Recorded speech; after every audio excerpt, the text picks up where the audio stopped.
The first time my father saw me in my marine dress blues, he didn't recognize me. That's the part people always find hard to believe. A ballroom full of veterans in San Antonio had just stood up applauding after I finished speaking about homeless veterans and military transition programs. There were television cameras, local reporters, Gold Star families, young Marines asking for photos. And sitting near the back of the room gripping the edge of a white tablecloth like he might fall out of his chair was the same man who left me behind when I was 15 years old, with $100, and a handwritten note that said, "You'll figure it out." I remember watching him from across that ballroom while applause echoed off the walls. My father looked smaller than I remembered. Older, gray around the temples, one hand trembling against his water glass. My brother Mason sat beside him crying openly. My mother couldn't even look at me. For 17 years, none of them had called on my birthday. None of them had shown up for graduations, promotions, funerals, deployments, surgeries, or holidays. Then Mason searched my name online one night out of curiosity, and suddenly I had 120 missed calls. Funny how family remembers your number after strangers start saluting you. But none of that started in Texas. It started in Oklahoma, back before I learned how cold silence inside a family could feel. I grew up in a small town outside Tulsa where everybody knew everybody else's business. My father, Harold Carter, worked construction most of his life. Big man, heavy boots, permanent cigarette smell. The kind of man who believed boys should be tough and girls should stay quiet. My older brother Mason could do no wrong in Dad's eyes. Mason played football. Mason hunted deer. Mason worked on engines with Dad on weekends. I was just Emily. Too stubborn. Too loud. Too opinionated. At least according to my father. If Mason forgot to do something, Dad laughed it off. If I forgot something, it became a lecture about responsibility and respect. Once when I was 13, I accidentally backed Dad's pickup truck into the mailbox while trying to move it from the driveway. Barely scratched the bumper. My father didn't speak to me for nearly 2 weeks. You see, he told my mother one night while I sat 3 feet away at the kitchen table pretending to do homework. Girls panic under pressure. That's why men handle important things. My mother said nothing. That was the part that hurt most growing up. Not always what Dad said. What Mom allowed. Her name was Denise. Soft-spoken. Tired all the time. She spent most of her life trying to avoid conflict inside that house. Especially conflict with my father. If Dad criticized me, Mom stared at the dishes. If Dad mocked me, Mom folded laundry. If Dad ignored me for days, Mom pretended not to notice. I used to think maybe she was afraid of him. Now I think she was afraid of being alone. By the time I turned 15, things inside our house had gotten worse. Dad's construction work slowed down after a rough economic stretch. Bills piled up. Everybody was tense. I worked after school at a diner off Route 51 refilling coffee for truck drivers and retirees. Most nights I came home smelling like bacon grease and cigarette smoke. Dad hated that job. Slinging hash at 15 years old, he muttered once, real classy.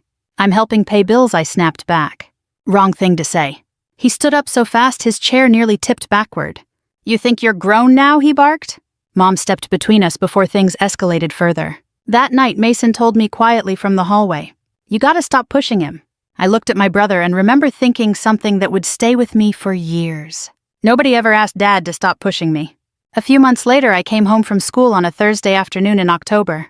At first, I thought we'd been robbed. The living room was half empty. No television. No recliner. No family photos on the wall. The kitchen smelled like dust instead of dinner. I remember standing there frozen with my backpack still hanging off one shoulder. "Mom," I yelled. "Nothing." "Dad." Silence. Then I saw the envelope sitting on the counter. My name written across the front in my father's handwriting. Inside was a $100 bill and one sheet of lined notebook paper. Emily. We moved to Texas. Couldn't keep doing this anymore. You'll figure it out. Dad. That was it. No address. No phone number. No explanation. I think people imagine moments like that come with screaming or crying right away. They don't. Shock is quiet. I sat at that kitchen table for almost an hour, staring at the note while the refrigerator hummed behind me. At some point, the sun started going down outside. That's when reality finally hit me. They were gone. My family had left the state without me. I checked every room in the house, hoping somehow I'd misunderstood. Empty closets, empty drawers. Gone, except for my bedroom. They left all my things behind like I was some tenant they forgot to evict. That first night alone still lives inside me. I locked every door twice, sat awake on the couch with all the lights on, listened to cars passing outside. Every sound made me jump. I kept thinking maybe this was some misunderstanding. Maybe they'd come back. They didn't. Around midnight, I finally cried so hard my chest hurt. Not because they left, because deep down part of me believed I deserved it. That's what happens when people blame you long enough. You start helping them do it. The next morning, I called my grandmother Ruth, Dad's mother, the only person in the family who ever treated me like I mattered. She answered on the second ring. Emily. The second she heard my voice, she knew something was wrong. I tried talking but couldn't stop crying. 45 minutes later, my grandmother drove 2 hours from Muskogee in an old Buick with bad brakes to come get me. She walked into that empty house, read the note once, then said something I never forgot. That son of mine ought to be ashamed of himself. It was the first time any adult had ever defended me out loud. And standing there in that half-empty kitchen at 15 years old, I realized something important. The people who abandon you always expect you to stay small afterward. I decided right then I wouldn't. My grandmother Ruth lived in a faded one-story house outside Muskogee, Oklahoma, where the porch sagged slightly on one side and wind chimes clinked against each other all night long. She was 72 years old when she took me in, living mostly off Social Security checks and tips she'd saved from decades working at a roadside diner. She didn't have much, but she made room for me anyway. That first week after my parents disappeared, I barely spoke.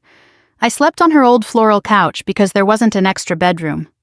Most nights, I woke up panicking, convinced I'd heard my father's truck outside. Ruth never pushed me to talk. Every morning, she simply poured coffee into her chipped mug, pointed at the stove, and said, "Eggs are getting cold." That was her way of loving people. Quietly. A few days after moving in, Child Protective Services showed up. Somebody from my school had reported the situation. 2 women in county ID badges sat at Ruth's tiny kitchen table asking questions while she smoked cigarettes by the sink. "Do you feel safe here, Emily?" one woman asked gently. "Yes, ma'am." "Do you know where your parents are?" "Texas." "Do they contact you?" I stared down at my hands. "No, ma'am." Even saying it out loud felt humiliating. Ruth finally spoke from the sink. "Her parents abandoned her," she said flatly. "You can use whatever polite government word you want, but that's what happened." The social workers exchanged uncomfortable looks. Back then, people still hesitated to use words like abandonment when talking about families. Especially respectable working families like mine appeared to be from the outside. But abandonment was exactly what it was. The state eventually allowed Ruth temporary guardianship because there weren't many alternatives. Foster care systems were overloaded already, and I was old enough not to cause trouble. At least that's what one social worker accidentally said within earshot. "She's 15, quiet, not high risk." Funny phrase. Not high risk. As if children left behind somehow become less fragile because they stop crying in public. I went back to school the following Monday. That might have been harder than the empty house. Small towns survive on gossip. By lunchtime, nearly everybody knew my parents had moved away without me. Teenagers can smell weakness like sharks smell blood. One girl in algebra whispered loud enough for me to hear. Her family literally left her. Another kid asked if I'd gotten kicked out. I stopped eating lunch in the cafeteria after that. Instead, I sat behind the gym bleachers during lunch breaks with vending machine crackers and cheap bottled water from the gas station across the street. One afternoon, my English teacher, Mrs. Delaney, quietly stopped me after class. "You're carrying a lot right now," she said softly. I shrugged. "You know, she continued, what adults do says something about them, not about you." I nodded politely, but I didn't really believe her yet. At 15 years old, I still thought if people left you, it meant you failed somehow. Meanwhile, life with Ruth settled into a routine. I helped pay utilities by continuing my diner job after school. Every weekday, I walked 3 blocks to Miller's Diner and worked until closing. That diner smelled permanently like black coffee, fried onions, and old linoleum. Most customers were truckers, factory workers, retirees, and Vietnam veterans who stayed for hours nursing refillable coffee. Older folks notice lonely kids quicker than younger people do. One regular named Walter used to leave me extra tips folded under pie plates. Another veteran named Jean once said, "You remind me of my granddaughter. Same stubborn face." I think older people recognized exhaustion in me before I understood it myself. At home, Ruth and I watched old television together most evenings. Westerns, Wheel of Fortune, local news. One night during dinner, she finally asked the question nobody else had. "Why do you think your father hated you so much?" I nearly dropped my fork. "He doesn't hate me." Ruth gave me a long look over her glasses. "Emily," she said quietly, "you don't leave your child behind if love's working properly." I didn't know how to answer that, because part of me still defended him. That's another thing people don't understand about abandoned children. You keep loving the people who hurt you long after logic says you shouldn't. Winter came early that year. Money stayed tight.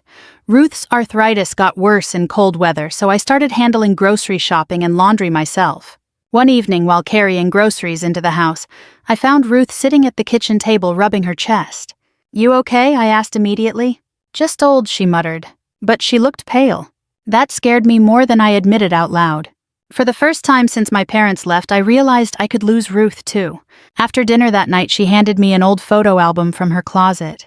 Inside were family pictures going back decades, black and white photographs, birthday parties, fishing trips. There were dozens of photos of Mason, only a handful of me.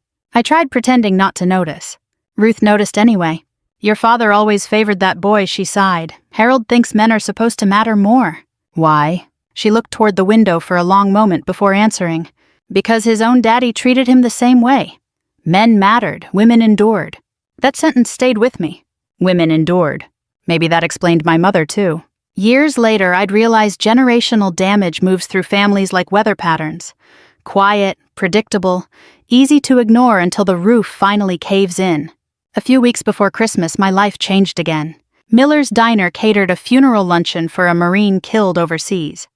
I spent the afternoon refilling coffee while dozens of Marines in dress blues filled the room. I had never seen uniforms like that up close before. Perfect posture. Polished shoes. Quiet discipline. One older Marine noticed me staring and smiled kindly. "You thinking about joining someday?" he asked. I laughed nervously. "I don't think they'd want somebody like me." "What's somebody like you?" I opened my mouth but couldn't answer. Because honestly, by then I wasn't sure who I was anymore. That Marine studied me for a second before saying something simple. "The Corps takes broken people sometimes," he said. "Then it teaches them they aren't broken."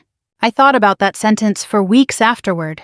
At night, during school, while scrubbing dishes at the diner. For the first time since my family abandoned me, I started imagining a future that belonged to me instead of them.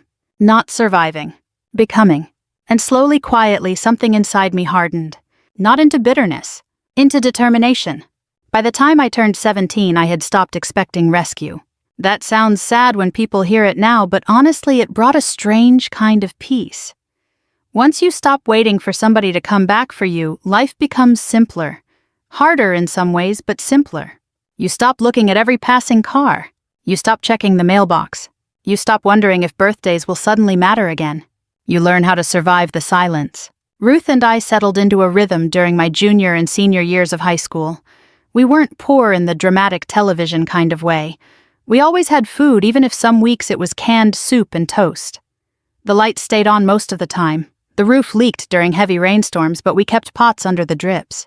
It was the kind of working-class struggle millions of Americans know well. Quiet struggle. The kind nobody applauds. I woke up at 5 every morning to help Ruth before school. Some days her arthritis was so bad she couldn't button her own sweater. I learned how to stretch every dollar. Learned which grocery stores marked down meat after 7 at night. Learned how to make detergent last longer by watering it down. At school, I mostly kept my head down. The gossip eventually faded because small towns always move on to fresher tragedies. But I noticed something had changed in me after my parents left. I trusted nobody completely anymore. Not teachers. Not classmates. Not boys who smiled too easily. Abandonment teaches you to prepare for exits before people even arrive. Mason still never called.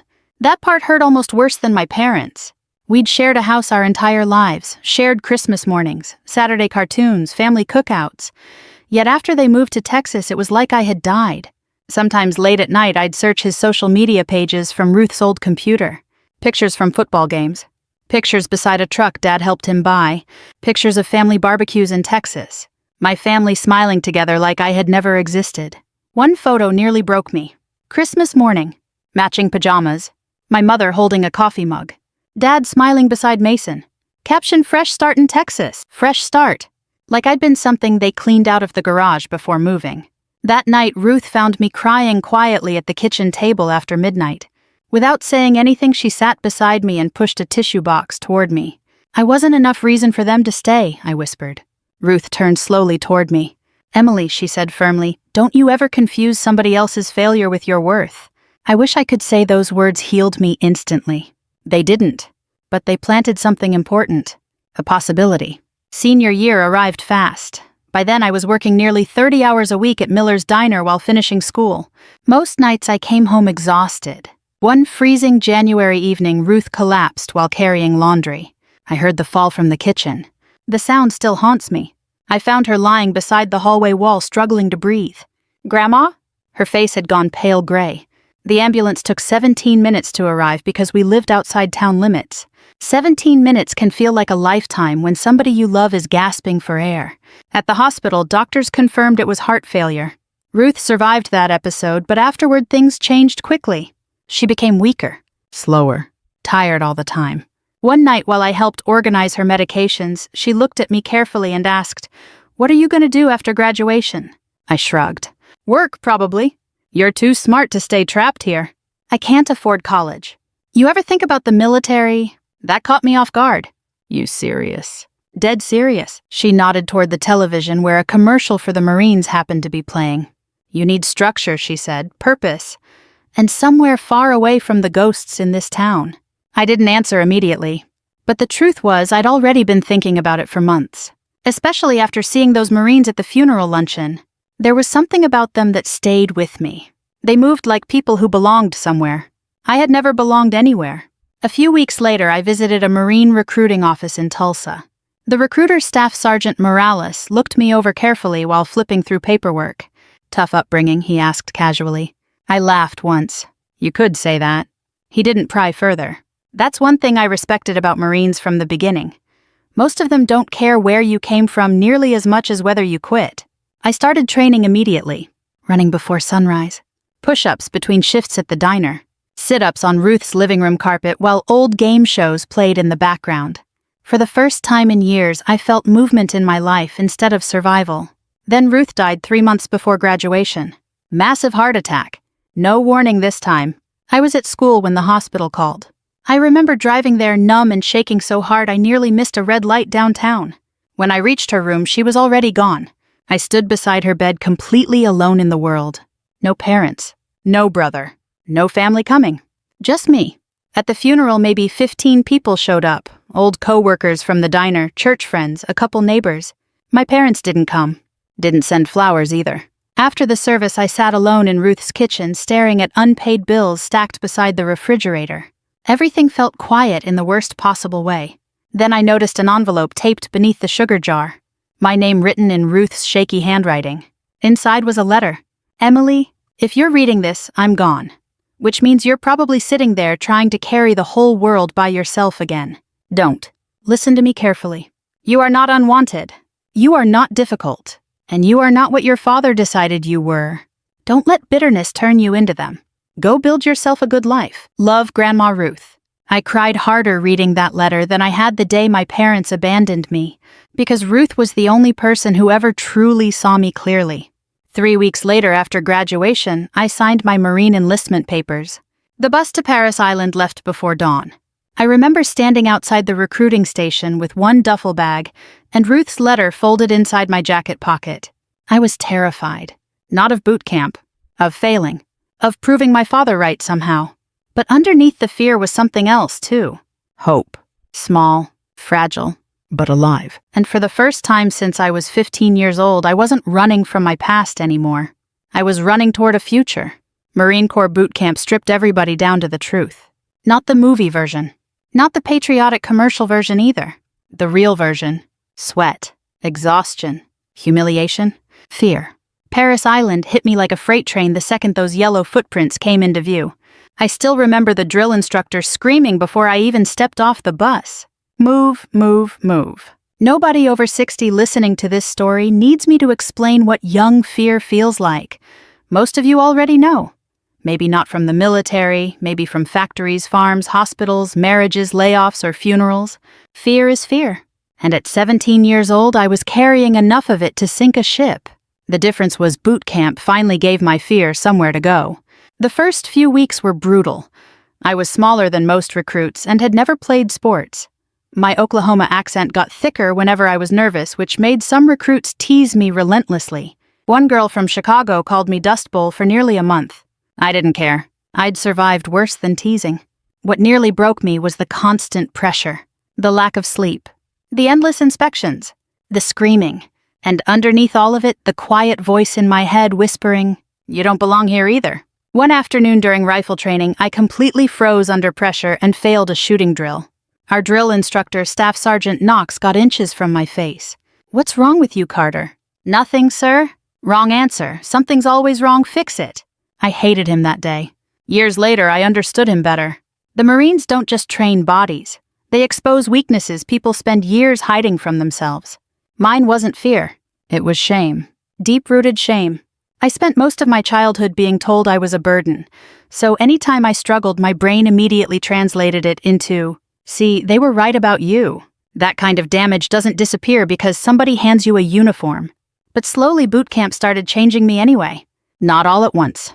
Little pieces at a time. I got stronger physically first, then mentally. Then something else happened that shocked me. People started depending on me. One recruit twisted her ankle during a long march and started falling behind. Without thinking, I grabbed part of her pack weight. Another girl had panic attacks at night and cried quietly into her pillow after lights out. I sat beside her whispering jokes until she calmed down. For most of my life, I thought pain only made people hard. But sometimes pain makes you observant. You learn how to recognize suffering in others because you live with it yourself. Toward the end of training, Staff Sergeant Knox stopped me after an exercise course. "You've got leadership instincts, Carter," he said bluntly. I honestly thought he had mistaken me for somebody else. Me, leadership. Nobody had ever connected those words to me before. Not once. The day I earned my Eagle Globe and Anchor remains one of the clearest memories of my life. We stood exhausted and filthy after the crucible, barely able to stay upright. Then the instructors started placing Marine emblems into our hands one by one. When Staff Sergeant Knox reached me, his tone changed completely for the first time. "Congratulations, Marine." "Marine. Not burden. Not mistake. Not difficult. Marine." I cried harder than I expected. Not because training was over. Because for the first time in my entire life, I felt like I belonged somewhere. After boot camp came additional training, then my first duty station at Camp Lejeune in North Carolina. That's where adulthood really began. The military gave me opportunities I never would have had otherwise: steady pay, college classes, structure, healthcare, a future. But it also came with sacrifices people outside the military don't always understand. Long hours, loneliness, deployments, watching marriages collapse around you, watching young people carry things they were never supposed to see. I deployed overseas for the first time at 21. I won't romanticize war. Too many people do that already. Most deployments are boredom interrupted by moments that stay with you forever. What changed my career wasn't combat. It was leadership during a humanitarian evacuation after severe flooding overseas. Chaos everywhere, families displaced, supplies running low. One senior staff officer froze under pressure during a transportation breakdown. I didn't. I started reorganizing supply routes and coordinating civilian transfers before anyone officially told me to. Later, a colonel pulled me aside. "Who taught you how to stay calm like that?" I almost laughed. Life did. Years passed quickly after that. I took college courses at night while serving active duty, slept 4 or 5 hours some weeks trying to balance everything. Eventually, I earned a commission and became an officer. The first time somebody saluted me as ma'am, I nearly turned around looking for another woman behind me. I kept Ruth's letter in my desk through all of it, especially on difficult days, and there were difficult days. Being a woman in the Marines meant constantly proving yourself twice. Some men respected you immediately. Others waited for mistakes. A few openly resented female officers entirely. But I learned something important over the years. Competence eventually silences most people. Not everybody, but most. By my early 30s, I was leading younger Marines myself. Some came from rough homes like mine. Some reminded me painfully of the scared 17-year-old girl who arrived at Paris Island, believing she was fundamentally unwanted. I made sure those Marines knew somebody saw them. Then one night, everything changed again. I was living near Quantico by then, working stateside after years of deployments and leadership assignments. A younger officer texted me late one evening. "Ma'am, are you aware your interview's online?" Earlier that week, I'd participated in a televised segment about veterans transitioning into civilian careers and homelessness prevention programs. I didn't think much about it at the time. Apparently somebody in Texas did. Around midnight, my phone started buzzing. Unknown number. I ignored it. Then another call. Another. Voicemails started piling up. Emails. Facebook messages. Even LinkedIn requests. I checked one voicemail and nearly dropped the phone. It was Mason. Older sounding. Crying. Emily, please call me back. I sat frozen at my kitchen counter listening to his breathing shake through the speaker. Then came another voicemail. My mother. Then another. My father. By sunrise, I had 120 missed calls. After 17 years of silence, my family had suddenly remembered I existed. I didn't call anybody back that first day. I turned my phone face down on the kitchen counter and went to work instead. That probably sounds cold, but people who've never been abandoned don't understand something important. When somebody disappears from your life for nearly 2 decades, they stop feeling real after a while. They become memories, ghosts, old scars that ache when storms roll in. Then suddenly those ghosts start calling your cell phone at midnight. It doesn't feel emotional at first. It feels invasive. At work that morning, I sat through meetings pretending everything was normal while my phone buzzed every few minutes inside my desk drawer. By lunchtime, I had 3 new voicemails from my mother alone. The first one was mostly crying. The second was shaky apologies. The third said something that made my stomach twist. We didn't know how to find you. That was a lie. The Marines had tracked me down every time I moved for 17 years. My family could have found me anytime they wanted. They just never needed to until my name started appearing online. That thought sat heavy in my chest all afternoon. That evening, I finally listened to my father's message. His voice sounded older, slower. We should talk, he said flatly. Family belongs together. No apology. No acknowledgement of what they'd done. Just family belongs together. I actually laughed when I heard it. Not because it was funny, because it was unbelievable. The same man who abandoned his 15-year-old daughter suddenly wanted to lecture me about family. I deleted the voicemail. But I couldn't delete what came next. Memories. That's the thing nobody warns you about when old wounds reopen. You don't just remember events, you remember feelings. The empty house.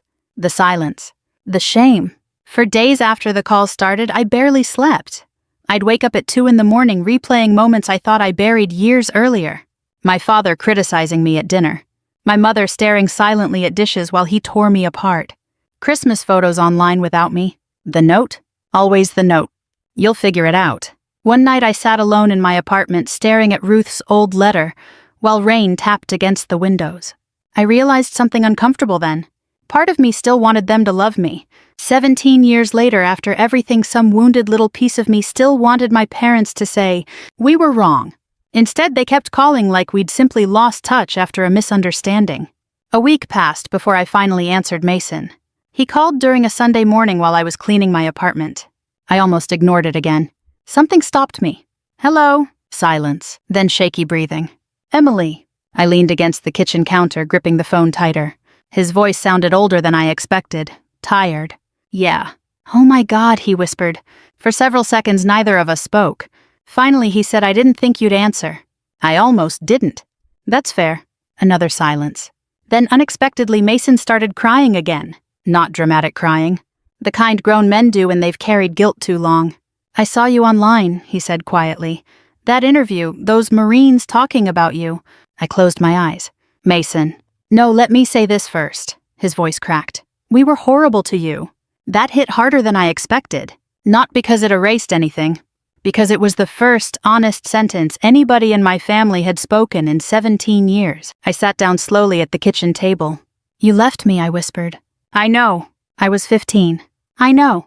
You never even called. His breathing hitched again. I was 16, Em. Dad controlled everything back then. I should have fought harder for you. Anger rushed through me so suddenly I started shaking. You should have done something. I know. You were my brother. I know. The silence afterward felt enormous. I realized tears were running down my face too. Not graceful tears either. Years of them. You have any idea what that did to me? I asked quietly. No, he admitted, probably not. That honesty saved the conversation. Most people rush to defend themselves when confronted with pain they caused. Mason didn't. He just listened. So I told him about the empty house. About sleeping scared on Ruth's couch. About working diner shifts through high school. About Ruth dying. About burying her alone. At one point, Mason started sobbing openly. "She died," he whispered. "Yes." "Oh my God. You didn't know?" "No, Dad told us she stopped talking to the family." I actually felt dizzy hearing that. Even now, years later, that still angers me. My father had rewritten reality so completely that even Mason believed it. "Why now?" I finally asked. "What do you mean? Why contact me now?" Mason hesitated too long. That hesitation answered everything. "Dad's sick," he admitted quietly. Of course he was. That's how these stories usually go. People ignore the bridges they burned until they realize they might die standing alone.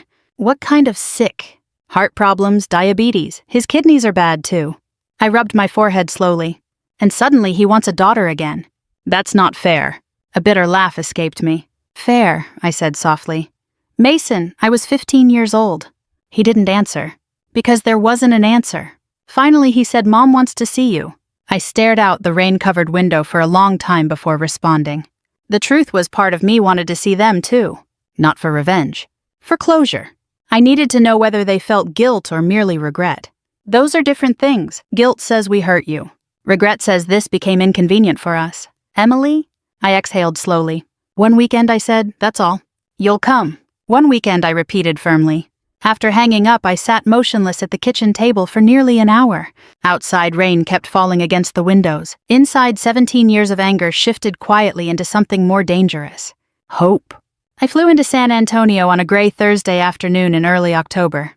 The moment the plane touched down, I felt my chest tighten. Texas. For 17 years, that word meant abandonment to me. Not highways or ranches or barbecue restaurants. Just loss.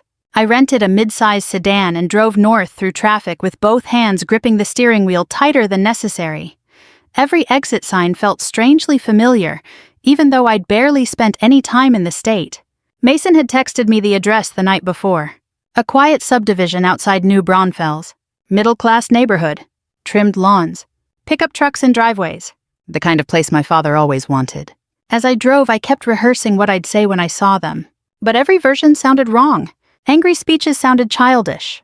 Polite conversation felt dishonest. Truthfully, I didn't know what a daughter was supposed to say to people who abandoned her before she was old enough to drive. About 20 minutes from the neighborhood, I stopped for gas. That's where something happened I still think about sometimes. I was standing beside the pump in jeans and a navy windbreaker when an older man across the station kept staring at me. Late 70s, maybe. Vietnam veteran hat. Cane beside his truck door. Finally, he walked slowly toward me. "Excuse me," he said politely. "You're Major Carter, aren't you?" I froze. Normally, I avoided attention whenever possible. "Yes, sir." His face lit up. "I saw your interview about homeless veterans." He reached out carefully to shake my hand. "My grandson's a Marine. Just wanted to thank you for what you do." That simple moment hit me harder than I expected. Because strangers had shown me more kindness over the years than my own family ever had. "Thank you," I said softly. He nodded once. "Your parents must be proud." I smiled politely. But inside, something twisted painfully. If only he knew. By the time I reached the neighborhood, my nerves were humming like power lines. Mason was waiting outside the house. I recognized him immediately, despite the gray creeping into his beard. He looked older than 42 should look. Tired around the eyes. The second he saw me step out of the car, he started crying again. I honestly didn't know what to do with that. He walked toward me slowly, like I might disappear. "Hey, Em." Nobody had called me that in nearly 20 years. "Hey." For a second, we just stood there awkwardly. Then he hugged me. I stayed stiff at first. Not out of cruelty. My body genuinely didn't know how to respond. Eventually, I hugged him back carefully. And suddenly, we were both crying in the middle of a suburban driveway while somebody's lawn sprinkler clicked nearby. Life's strange like that. "You look good," he said, wiping his face. "You too." "That's a lie," he laughed weakly. The house behind him was modest but comfortable. Brick exterior. Wind chimes on the porch, a small American flag near the garage. Normal. That bothered me more than if it had looked terrible. I think some part of me wanted visible proof they'd suffered after leaving me behind. Instead, they'd built a regular life. Mason led me inside. The smell hit first. Coffee, laundry detergent, pot roast cooking somewhere. Family smells. My mother stood in the kitchen doorway clutching a dish towel so tightly her knuckles looked white. She looked much older than I imagined. Smaller too. The second our eyes met, she started crying. "Oh my God," she whispered. I didn't move. Neither did she. 17 years is too long for a normal hug. Finally, she stepped forward hesitantly and touched my arm like she needed proof I was real. "You're really here?" "Yeah." Then my father appeared from the hallway. Everything inside me locked up instantly. Harold Carter looked old. Not old the way I imagined during angry years when I hoped life punished him. Just human old. Softer around the shoulders. Gray-haired? Walking slower. He stopped several feet away, staring at me silently. And for one strange second I saw confusion in his face. Like he couldn't reconcile the woman standing in front of him with the teenager he abandoned. "You came," he said finally. I nodded once. Nobody moved. Nobody knew the rules for this kind of reunion. Eventually, Mason cleared his throat awkwardly. "Dinner's almost ready." That first meal together was one of the most uncomfortable experiences of my life. Polite conversation. Weather. Traffic. Military travel. All of us pretending there wasn't a 17-year grave sitting in the middle of the table beside the mashed potatoes. Then I noticed something.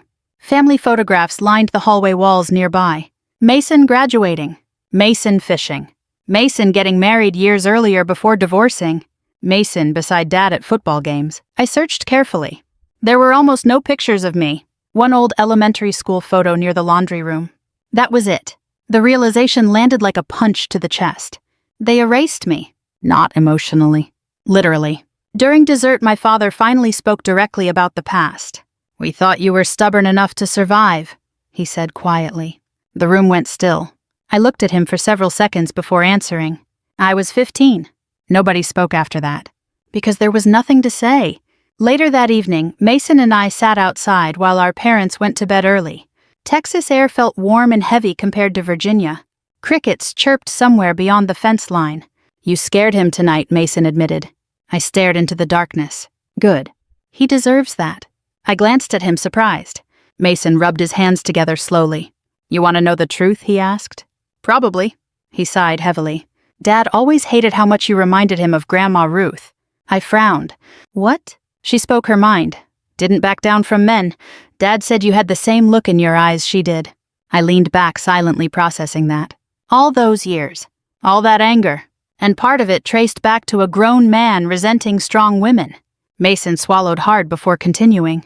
"When you started pushing back as a teenager, I think Dad decided you'd become another Ruth." I laughed once, bitterly. "So he threw me away." "No," Mason said quietly. "He punished you." That sentence stayed with me long after we went inside. Because deep down I knew my brother was right. The Veterans Charity Banquet took place the following evening at a historic hotel ballroom in downtown San Antonio. I almost didn't go. Even after agreeing months earlier through military channels, every instinct in my body wanted to avoid standing in front of crowds while my family sat watching me. Especially my father. That afternoon I stood in the hotel bathroom staring at myself in the mirror while fastening the collar of my marine dress blues. Dark navy jacket, rows of ribbons, polished brass, white gloves folded carefully beside the sink. Every uniform inspection from my career echoed automatically in my head, while I adjusted tiny details no civilian would ever notice. But underneath all that discipline, my hands were shaking. Not from public speaking. I'd done interviews before.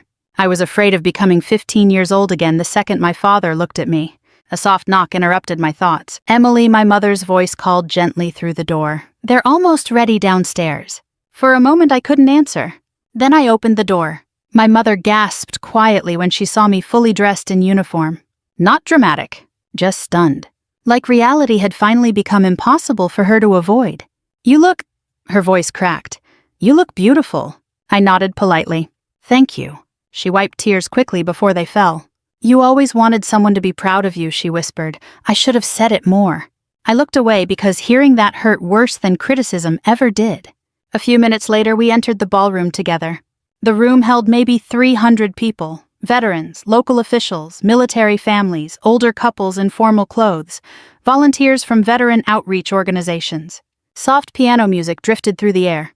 The second we walked in, several Marines near the entrance straightened immediately when they saw my uniform. One younger corporal smiled. "Evening, ma'am." "Evening." My father noticed that. I could tell. He noticed how strangers respected me automatically. Not because of fame, because of service, because of earned responsibility.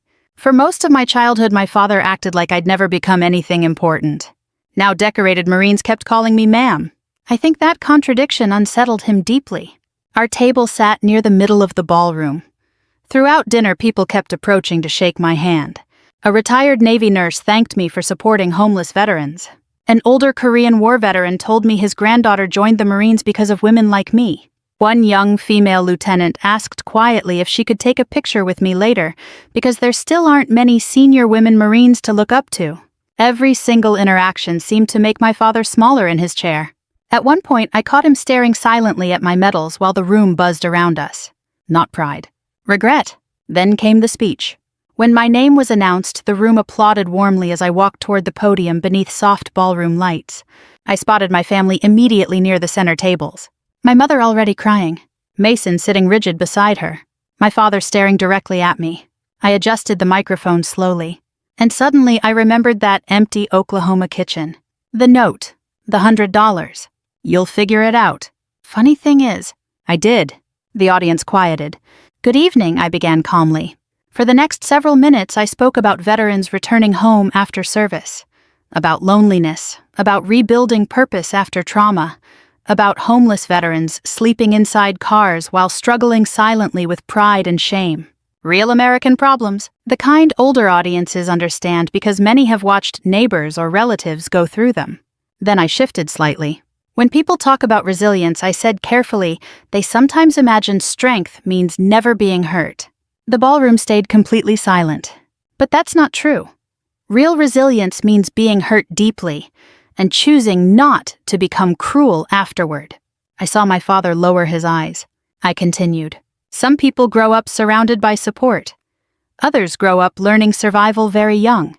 But no child becomes stronger because they were abandoned. My mother covered her mouth crying. I wasn't speaking loudly. Didn't need to. Quiet truth carries farther. What changes lives, I said softly, is when somebody finally looks at you and says, you still matter. At that moment, I thought about Ruth, her tiny kitchen, her cigarette smoke, her tired hands pushing scrambled eggs toward me every morning after my parents disappeared. My throat tightened briefly before I continued. That's why service matters. Military service, community service, helping veterans, helping struggling families, helping forgotten people, because dignity can save a human life. The room rose in applause before I even finished. Hundreds of people standing, clapping. Some veterans saluting. I stood there overwhelmed for a second.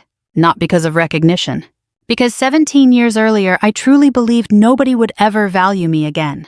After the ceremony ended, people crowded around tables, talking and taking photographs. Several younger Marines asked questions about leadership and deployments. While speaking with them, I noticed my father standing alone near the back wall holding a coffee cup with both hands. He looked lost. Eventually, I walked over quietly. For several seconds, neither of us spoke. Then he surprised me. I was wrong about you, he said hoarsely. Simple sentence. But it looked painful for him to say. I waited. His eyes looked watery and exhausted. I spent years thinking toughness meant pushing people hard. He swallowed carefully. Truth is, I pushed you away. Hearing my father admit fault felt strange. Not triumphant. Heavy. Sad. Because no apology can return 17 lost years. I needed a father, I said quietly. His face crumpled slightly. I know. You made me feel unwanted. I know. For the first time in my life, Harold Carter looked genuinely ashamed. Not defensive. Not angry. Ashamed. And standing there in that crowded ballroom filled with strangers applauding my accomplishments, I realized revenge had never really been what I wanted. I wanted acknowledgement. I wanted truth. Most of all, I wanted the pain named honestly. Part 7. What family really means. Word count, 1048. The end. If this story touched something in your heart, maybe take a moment tonight to think about the people who helped carry you through hard seasons of life, or the people who may still be waiting to hear that they mattered more than they knew. And if you've ever had to rebuild yourself after rejection, loss, or silence, I hope Emily's story reminds you that your worth is not decided by the people who failed to see it. Thank you for listening. Don't forget to share, subscribe, and leave a comment about the person who stood by you when life became difficult. Sometimes one kind voice can change the direction of someone's entire life. I was standing in a federal courtroom in Washington, D.C., when my Uncle Richard pointed straight at me and said, "That woman stole $60 million from a dying old man." The room went silent. Reporters lowered their pens. One woman in the back actually gasped. Even the judge leaned back in his chair like he was preparing for a long afternoon. I remember smoothing my hands over my dark blue marine dress uniform just to keep myself steady. My heartbeat felt loud enough to shake the room. Richard Morgan stood there in a tailored gray suit that probably cost more than my first car. His silver hair was combed perfectly. His cufflinks flashed under the courtroom lights. To everyone watching on television, he looked like the respectable son of an American military dynasty. I looked like the scandal. Then Richard said something that changed everything. "She's not a Morgan," he snapped. "She never was." That was the moment I stopped being afraid of him. Because by then I already knew what his family had done to my father. And I knew exactly how badly they had underestimated me. 3 months earlier, I'd been stocking medical inventory at Camp Pendleton in Southern California, worrying about my mother's overdue pharmacy bill, and whether my truck would survive another summer. My life was painfully ordinary back then. I was 32 years old, a Marine Corps logistics officer, divorced, tired all the time, and still paying off debts from helping care for my mother during her cancer treatments. Most evenings I drove home to my little rental duplex in Oceanside, microwaved leftovers, and fell asleep in front of old reruns on television. Nobody would have looked at me and seen a woman connected to one of the wealthiest military families in America. Frankly, I wouldn't have believed it either. The phone call came on a Tuesday afternoon. I almost ignored it because the number was international. "Captain Emily Carter," the man asked. His voice sounded polished, educated, the kind of voice that belonged in expensive buildings. "Yes. My name is Walter Brenner. I'm calling from Keller and Vogel International Legal Services in Zurich, Switzerland." I actually laughed a little. "I think you've got the wrong number." "No, ma'am," he said calmly. "I'm looking for the granddaughter of General Arthur Morgan." That name hit me like cold water. Even ordinary Americans knew who Arthur Morgan was. Decorated combat commander, defense consultant, cable news military analyst. One of those men who spent 30 years appearing in patriotic documentaries while politicians shook his hand. My mother hated him. That's about all I knew. "Sir," I said carefully, "I think there's been some mistake." There was a pause on the line. Then he said the sentence that turned my whole life upside down. "Your grandfather, General Arthur Morgan, left you $60 million. I leaned against a supply cabinet because suddenly my knees didn't feel reliable anymore. Around me, Marines kept moving boxes and clipboards like the world was normal, but mine wasn't. I almost laughed. "You have the wrong person." He replied calmly like he'd expected that reaction. "Fly to Zurich. Say your father's name. Do not ask questions." Then he hung up.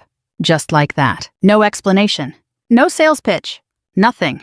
I stared at the phone for almost a full minute. Then Staff Sergeant Lewis walked by carrying a crate. "You okay, ma'am?" "Yeah, I lied. Just a weird phone call." That night I drove to see my mother. She lived in a small assisted living apartment outside San Diego. The place always smelled faintly like coffee and old paperbacks. She was sitting near the window knitting when I walked in. The moment I said the name Arthur Morgan, her hands froze. I noticed that immediately. "You never told me he was my grandfather." Her expression hardened in a way I hadn't seen since childhood. "That family has nothing to do with us." "Mom," somebody from Switzerland called me. That got her attention. Real fear crossed her face.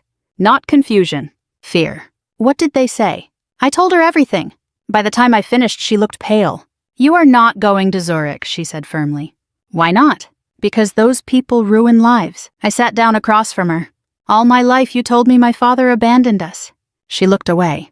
"That's what I believed was safest." Safest. Not true. Safest. I noticed my pulse quickening again. What does that mean? But she wouldn't answer. The conversation ended with both of us angry. I left around 9 o'clock and drove home through heavy coastal fog, feeling like my entire childhood had suddenly become unreliable. 2 days later, my half-brother Daniel showed up uninvited. Daniel came from my mother's second marriage. He owned luxury car dealerships in Arizona and wore expensive watches even to casual lunches. He walked into my duplex, looked around at my old furniture and said, "So this is where America's newest millionaire lives." I crossed my arms. "Mom told you?" "She's terrified. She's hiding something." "Emily," he sighed, "you're chasing some fantasy because an old rich guy died. I handed him the business card Walter Brenner had emailed me. Daniel's expression changed slightly when he saw the firm's name. "That's real," he admitted quietly. "I checked too." Still he shook his head. "You can't seriously be thinking about going." "Why not?" "Because rich families like that don't suddenly hand money to strangers." "I'm not a stranger if he was my grandfather." Daniel laughed bitterly. "You really believe that?" That irritated me more than I expected. "You know what, Daniel, some people don't spend their whole lives measuring worth by money. And some people," he shot back, "don't know when they're being manipulated." After he left, I sat awake most of the night staring at the old wooden box my mother kept hidden in her closet when I was little. Years ago, after she got sick, she'd finally given it to me. Inside were old photographs, military patches, yellowed newspaper clippings, and one torn picture of my mother standing beside a Marine officer whose face had been ripped away. I suddenly realized something terrifying. Maybe my mother hadn't destroyed that photograph because she hated him. Maybe she destroyed it because she was afraid somebody else would recognize him. 3 days later, I requested emergency leave from the Marines. The following Sunday, I boarded a flight to Switzerland carrying one duffel bag, my dress uniform, and more questions than answers.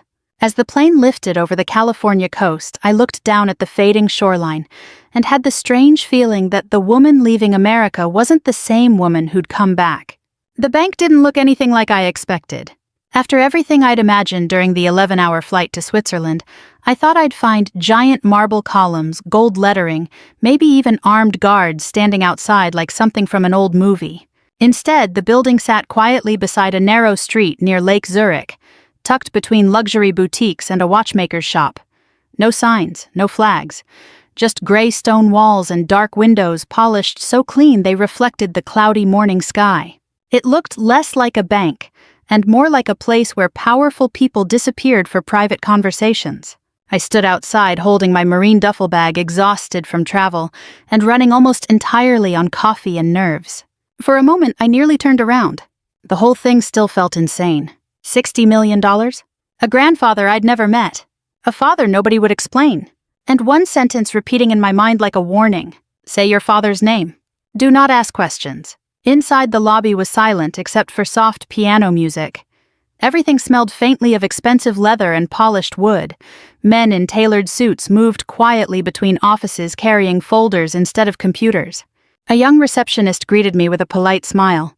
"May I help you?" I suddenly felt ridiculous standing there in wrinkled civilian clothes with jet lag and military posture.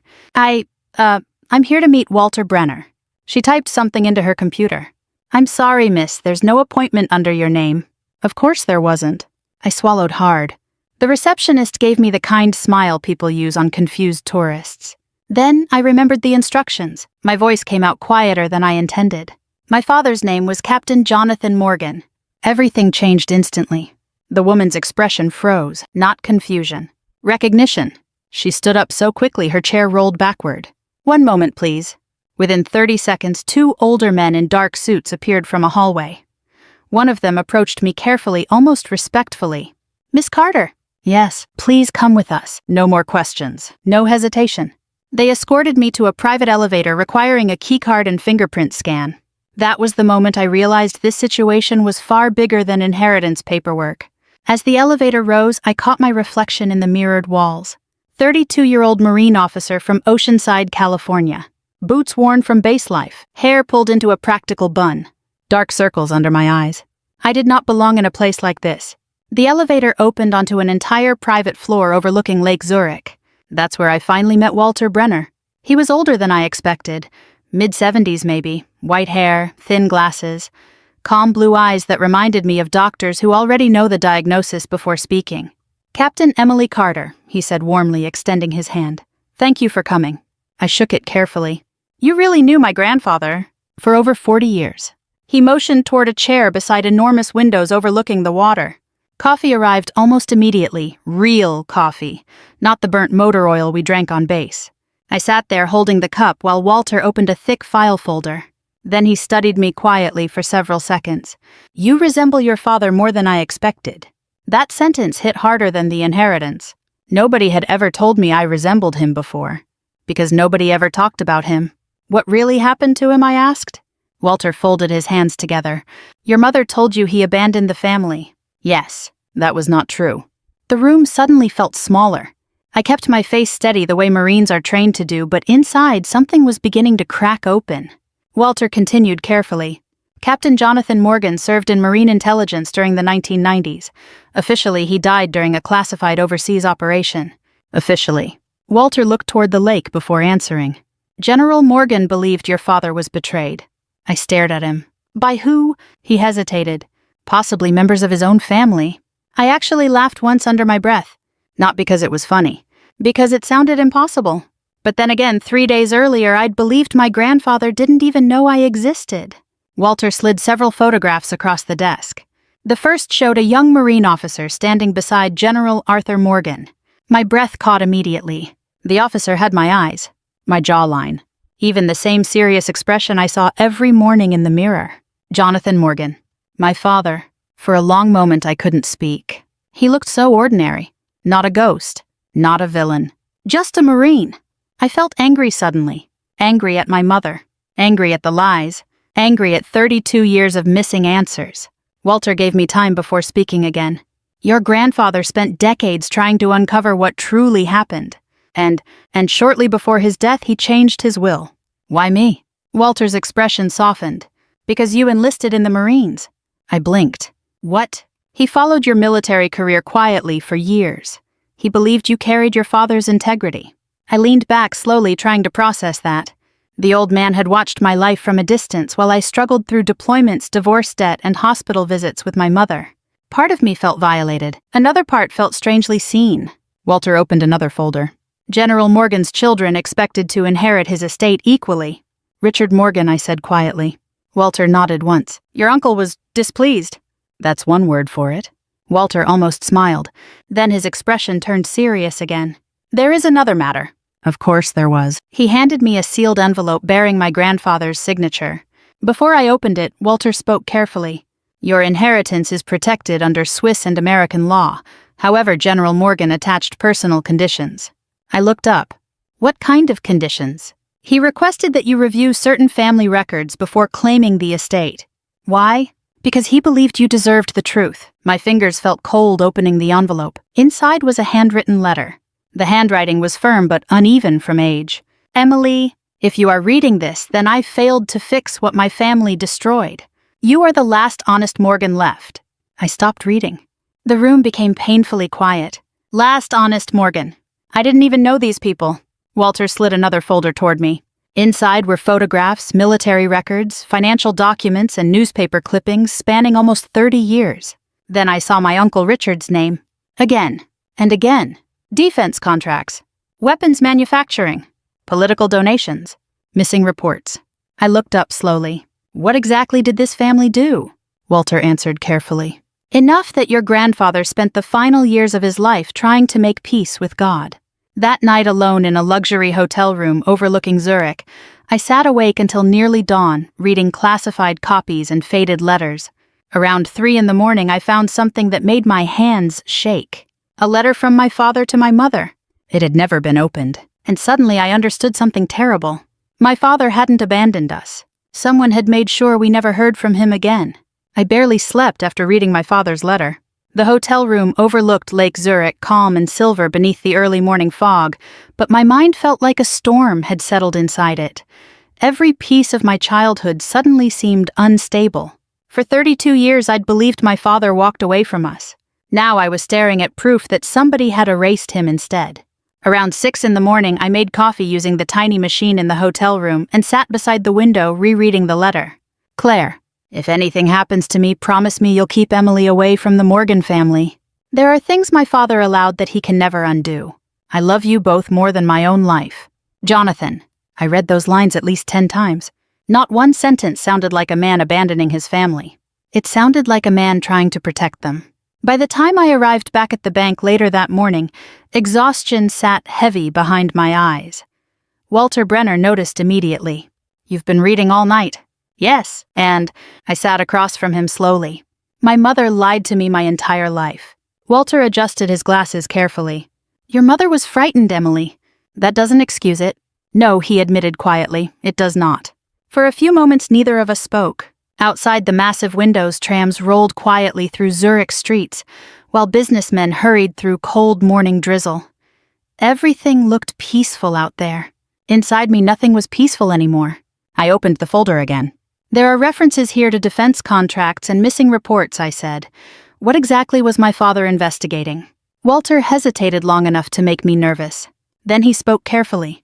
In the early 1990s, Jonathan Morgan discovered evidence that military suppliers were overbilling the government through fraudulent overseas contracts. That happens all the time. Yes, Walter replied. But this involved senior officials and private defense companies with political connections. I stared at him. And my family was involved? Members of your family profited from those contracts. The room suddenly felt colder. I'd spent my adult life serving in the Marines, believing honor mattered. Duty, integrity, sacrifice. Those words weren't decorations to me. Marines lose marriages, health, and years with family because we believe service means something. Now, I was learning my own bloodline might have used patriotism like a business strategy. I leaned back slowly. So my father threatened them. Walter nodded. General Morgan believed Jonathan intended to testify. And then he disappeared. Yes? I rubbed my forehead. You keep saying General Morgan believed. Why not say knew? Walter's face tightened slightly. Because no body was ever recovered. That sentence hung in the air between us. No body. I suddenly remembered all the years my mother refused to declare my father officially dead when paperwork required it. I thought grief had made her stubborn. Maybe she'd known something too. Walter handed me another file. These are private journals from General Morgan's final years. I opened one carefully. The handwriting was rougher than the letter I'd read overnight. I failed my son. That line sat alone on the page. Underneath it, I taught my children discipline, but not morality. I closed the journal for a moment. An old man nearing death had written those words while sitting on top of one of the largest fortunes in America. Money really could not protect people from regret. Walter spoke softly. Your grandfather became a different man near the end of his life. What changed him? You. I frowned. What does that mean? He followed your military career privately. When you enlisted after college instead of pursuing corporate work, he became hopeful. That's ridiculous. He never even contacted me. He believed your mother would refuse. Honestly, she probably would have. Still, anger continued building inside me. My entire life had been shaped by decisions made in rooms I was never allowed into. Decisions by wealthy, powerful people who kept secrets while ordinary people paid the price. Finally, I asked the question that had been growing in my chest since yesterday.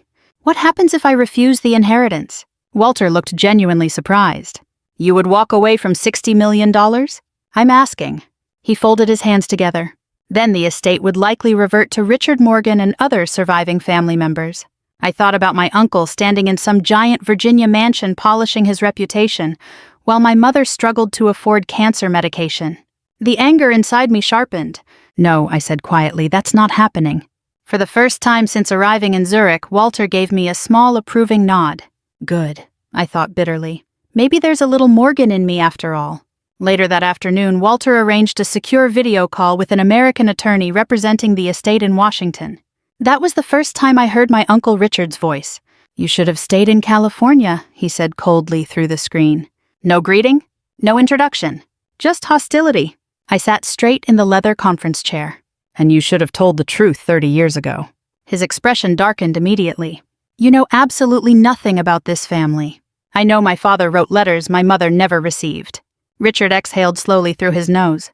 You think Jonathan was some hero? He was reckless. He was a Marine. He was naive, Richard snapped. He thought exposing corruption would somehow purify the world. I noticed Walter watching silently beside me. Did you love him at all, I asked. That question seemed to hit Richard harder than I expected. For a second he looked older, tired. Then the mask returned. If you challenge this family publicly, he said your life will become very unpleasant. I almost smiled. I'm a Marine, Mr. Morgan. Unpleasant is usually before breakfast. Walter muted the call before Richard could answer. For a few seconds the room stayed silent. Then Walter actually chuckled under his breath. Your grandfather would have enjoyed that. I surprised myself by smiling a little too. It disappeared quickly. Because underneath the tension another realization had begun settling into me. This wasn't just about money anymore. It was about humiliation. My mother spent decades struggling alone while these people lived in wealth and influence. My father died branded a traitor while others built fortunes. And now they wanted me quiet too. That evening, Walter took me to a small restaurant overlooking the lake. Mostly older couples filled the dining room, speaking softly over candlelight and wine. "You remind me of Jonathan," Walter said while cutting his steak. "Everyone keeps saying that. It's not only appearance." "What then?" "He also believed truth mattered more than comfort." I stared down at my plate. "That belief got him killed." Walter was quiet for several seconds. Then he answered carefully, "Yes, sometimes it does." Back in my hotel room later that night, I stood at the window watching lights ripple across the dark water. For most of my life, I thought revenge belonged to angry young men in movies. But standing there alone in Zurich, holding evidence of what had been stolen from my father, I finally understood how revenge begins. Not with violence, not with rage, with grief. Deep enough grief eventually hardens into purpose. And for the first time in my life, I wanted the Morgan family to hurt the way my mother had hurt for 30 years. When I landed back in the United States, the first thing I noticed was how ordinary everything looked. People rushed through airports carrying coffee cups and backpacks. Families argued near baggage claim. Television screens played weather reports nobody was listening to. Meanwhile, I was carrying enough family secrets to destroy one of America's most respected military dynasties. I rented a sedan at Reagan National Airport and drove south toward Virginia through cold autumn rain. Walter Brenner had warned me the memorial service for General Arthur Morgan would attract politicians, retired military officers, corporate executives, and media personalities. He wasn't exaggerating. The service was held at a private chapel outside Arlington. Black SUVs lined the road for nearly half a mile. Men with earpieces stood near the entrance, pretending not to be security.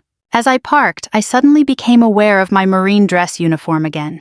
The dark blue coat, the medals, the polished shoes. For years, that uniform made me feel grounded. Now it felt like armor. The moment I stepped from the car, conversations nearby began slowing down. People recognized the name on the news already. The forgotten granddaughter, the surprise heir, the scandal. An older Marine standing near the entrance nodded respectfully when he saw my uniform. "Morning, Captain." "Morning, sir." Inside the chapel smelled faintly of old wood and lilies. Large photographs of General Morgan stood near the altar, showing him beside presidents, military leaders, and foreign dignitaries. America had loved this man. But judging by the tension in the room, his family had not. I spotted Richard Morgan almost immediately. He stood surrounded by attorneys and businessmen near the front pews. Expensive suit, silver hair, calm smile carefully designed for cameras. Then he saw me. His expression hardened instantly. A woman beside him whispered something urgently into his ear. Richard started walking toward me. The room gradually quieted as people noticed. "You shouldn't have come," he said quietly. I kept my voice calm. He was my grandfather. He was manipulated by opportunists at the end of his life. "That's strange," I replied. Walter Brenner described him as perfectly lucid. His jaw tightened. "You have no understanding of what you're walking into. I understand my father died while your family got richer." That landed harder than I expected. For just a second, Richard looked genuinely shaken. Then the anger returned. Jonathan destroyed himself. He was trying to expose corruption. Richard lowered his voice further. "You think the world rewards honesty, grow up." I stared at him carefully. That sentence told me more about the Morgan family than any legal file ever could. Before I could answer, another voice interrupted. "Richard." An older man stepped beside us, wearing the uniform of a retired Marine colonel. Tall despite age, white hair cropped short, deep lines around sharp blue eyes.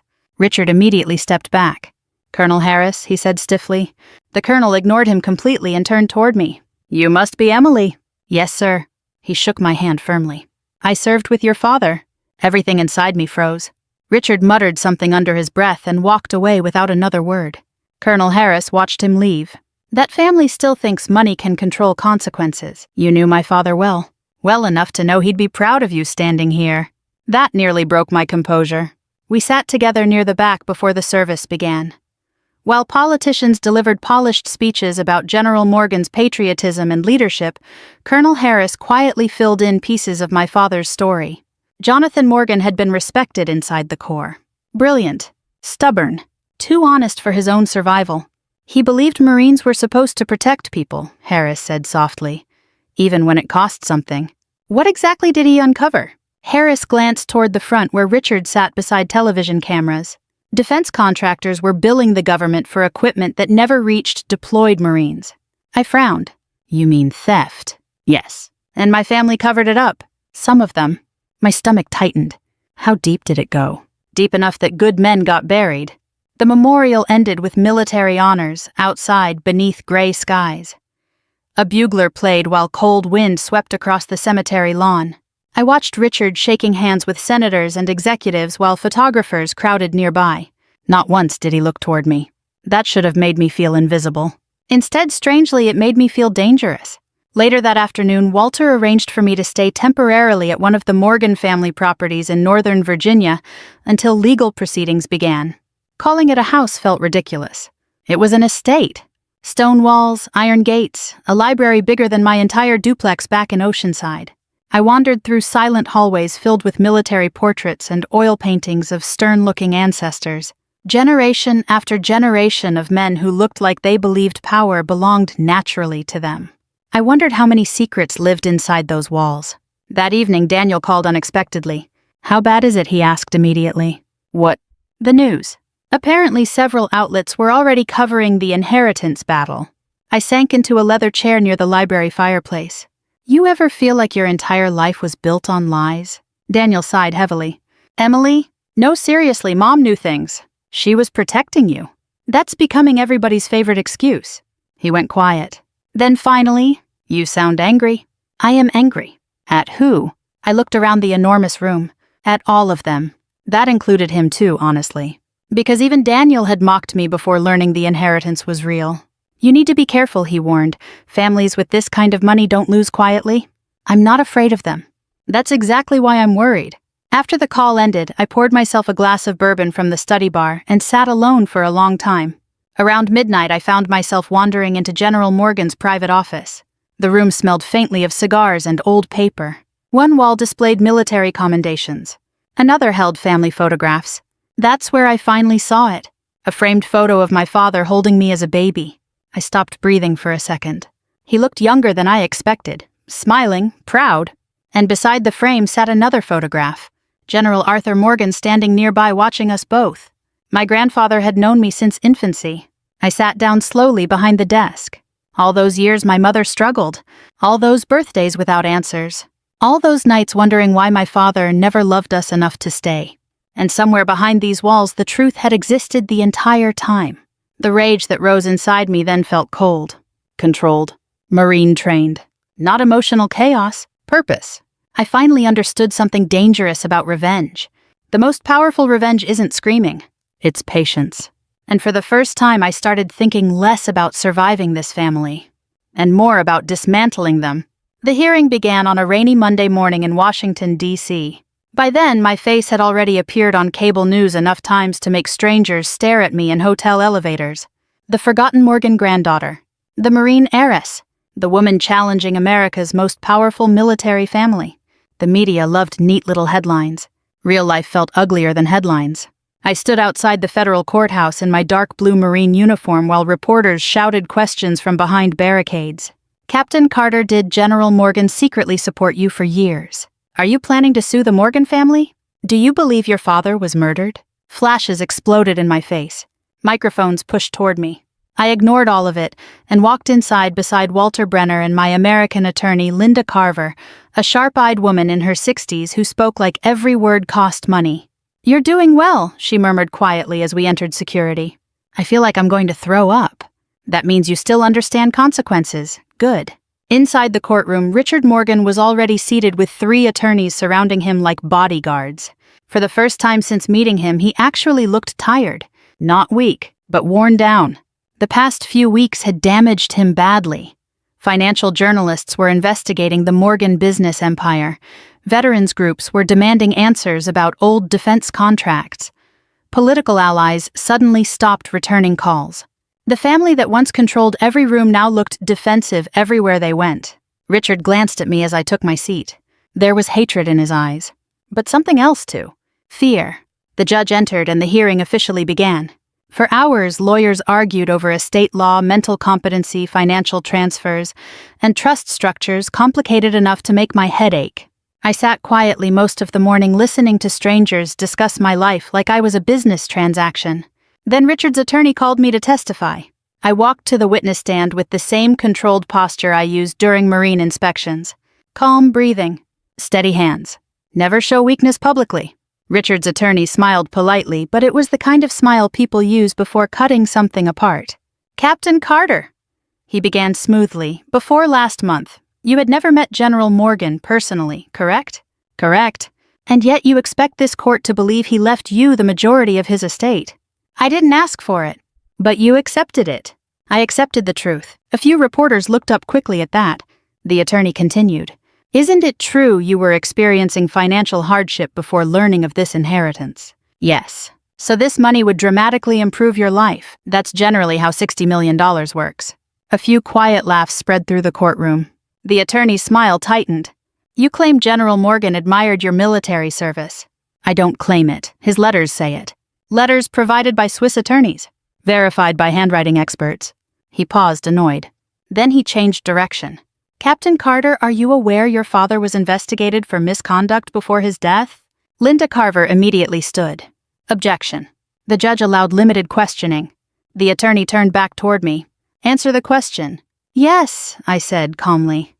I'm also aware those accusations conveniently protected several defense contractors connected to the Morgan family. The courtroom became very quiet.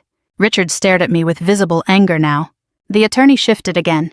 You're suggesting a conspiracy involving respected military and business leaders. I looked directly at him. No, sir, I'm suggesting greed. That landed harder. People understand greed. Even old jurists and polished lawyers understand greed. The questioning continued another 20 minutes before I was finally dismissed.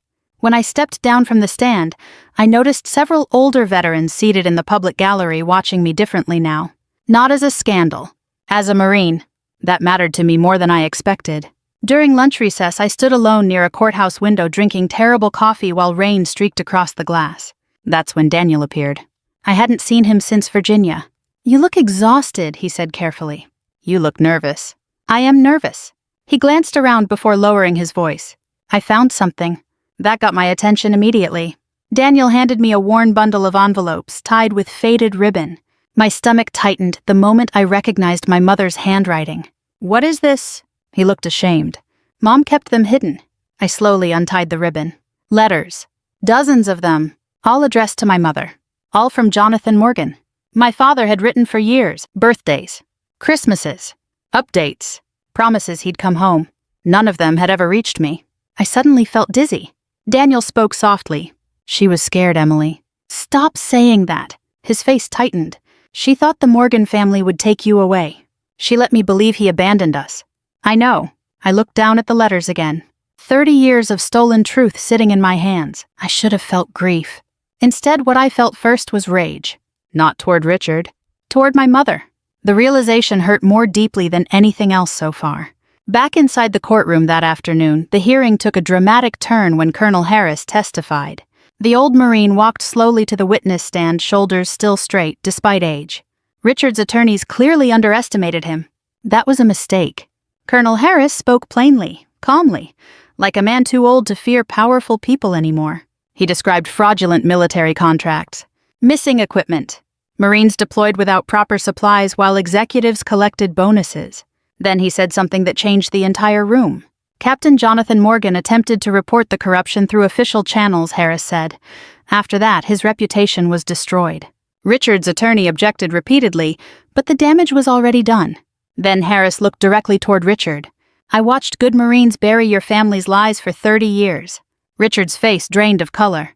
For the first time since this nightmare began, I saw him not as a towering patriarch, but as an aging man cornered by consequences. After court-adjourned, reporters exploded into chaos outside. Questions flew everywhere. Captain Carter, do you believe your uncle belongs in prison? Will criminal charges follow? Is the Morgan Empire collapsing?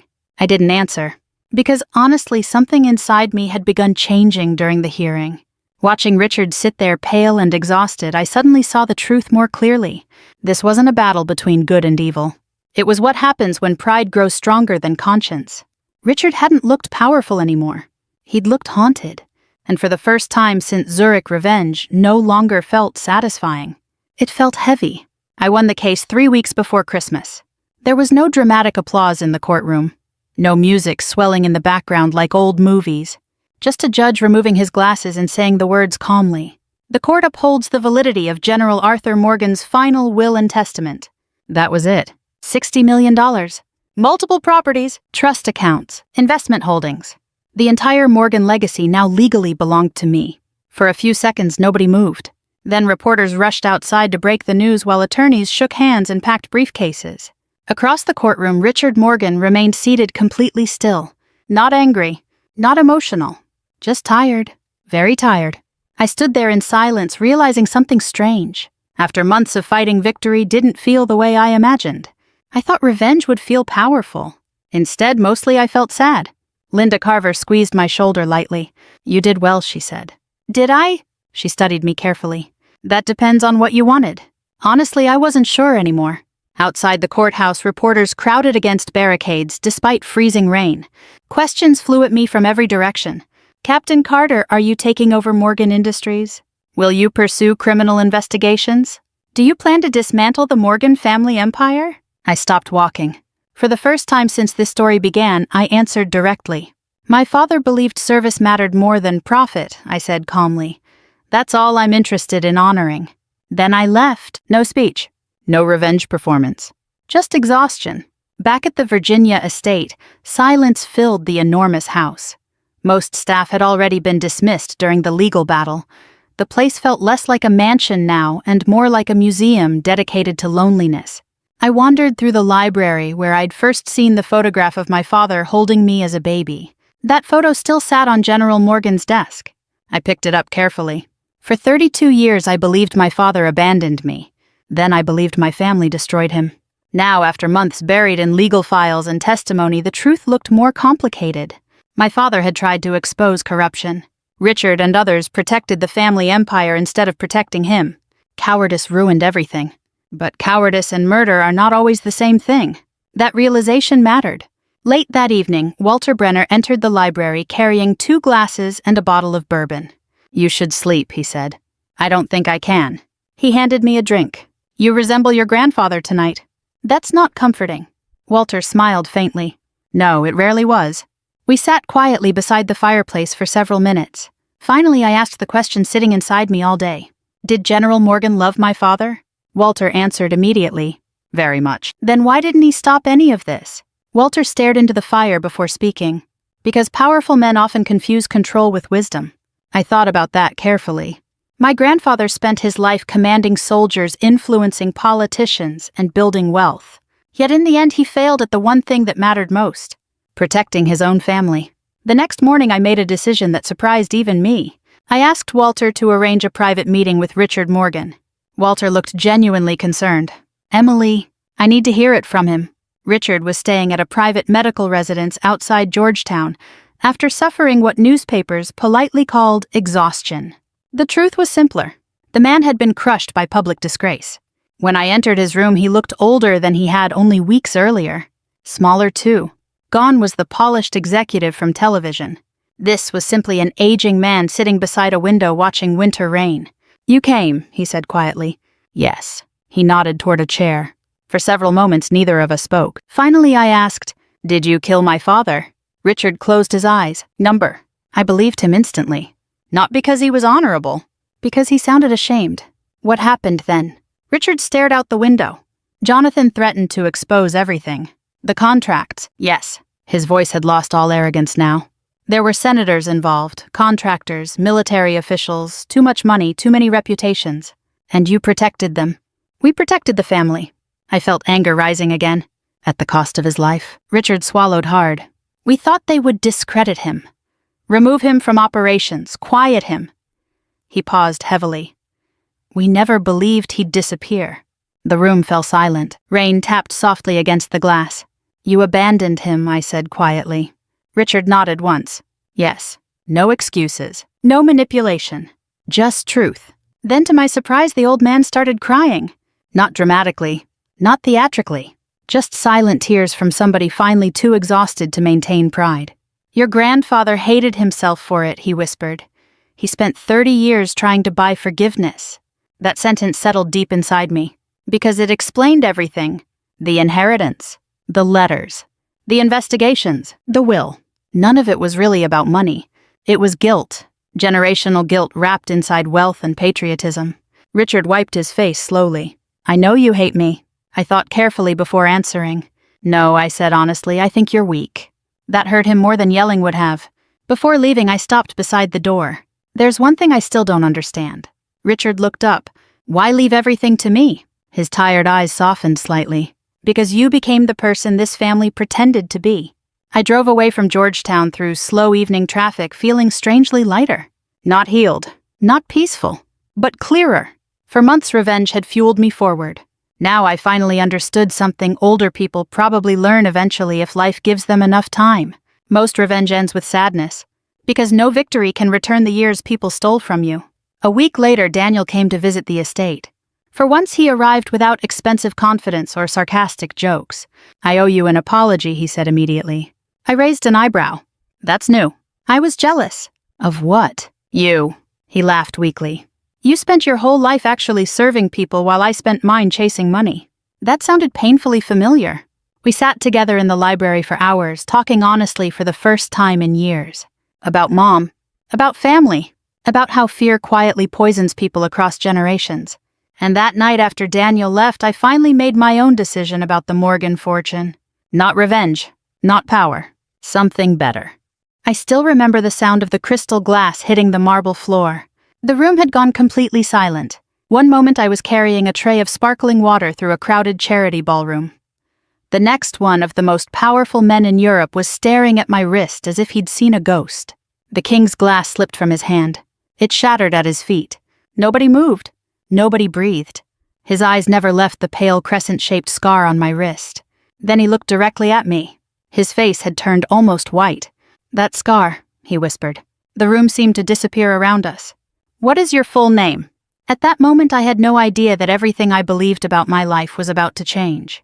I had no idea that the people who spent 30 years calling me their burden had built their entire lives on a lie. And I certainly had no idea that the answer I gave that night would eventually destroy the reputation of the family that raised me. My name is Emma Carter, or at least that's what I believed for most of my life. For 30 years, I was known as the black sheep of the Carter family. The strange thing was everyone in town believed I should have been grateful. The Carters had a reputation for being good people, church-going people, community-minded people, the kind of people who volunteered at pancake breakfasts and donated canned goods during the holidays.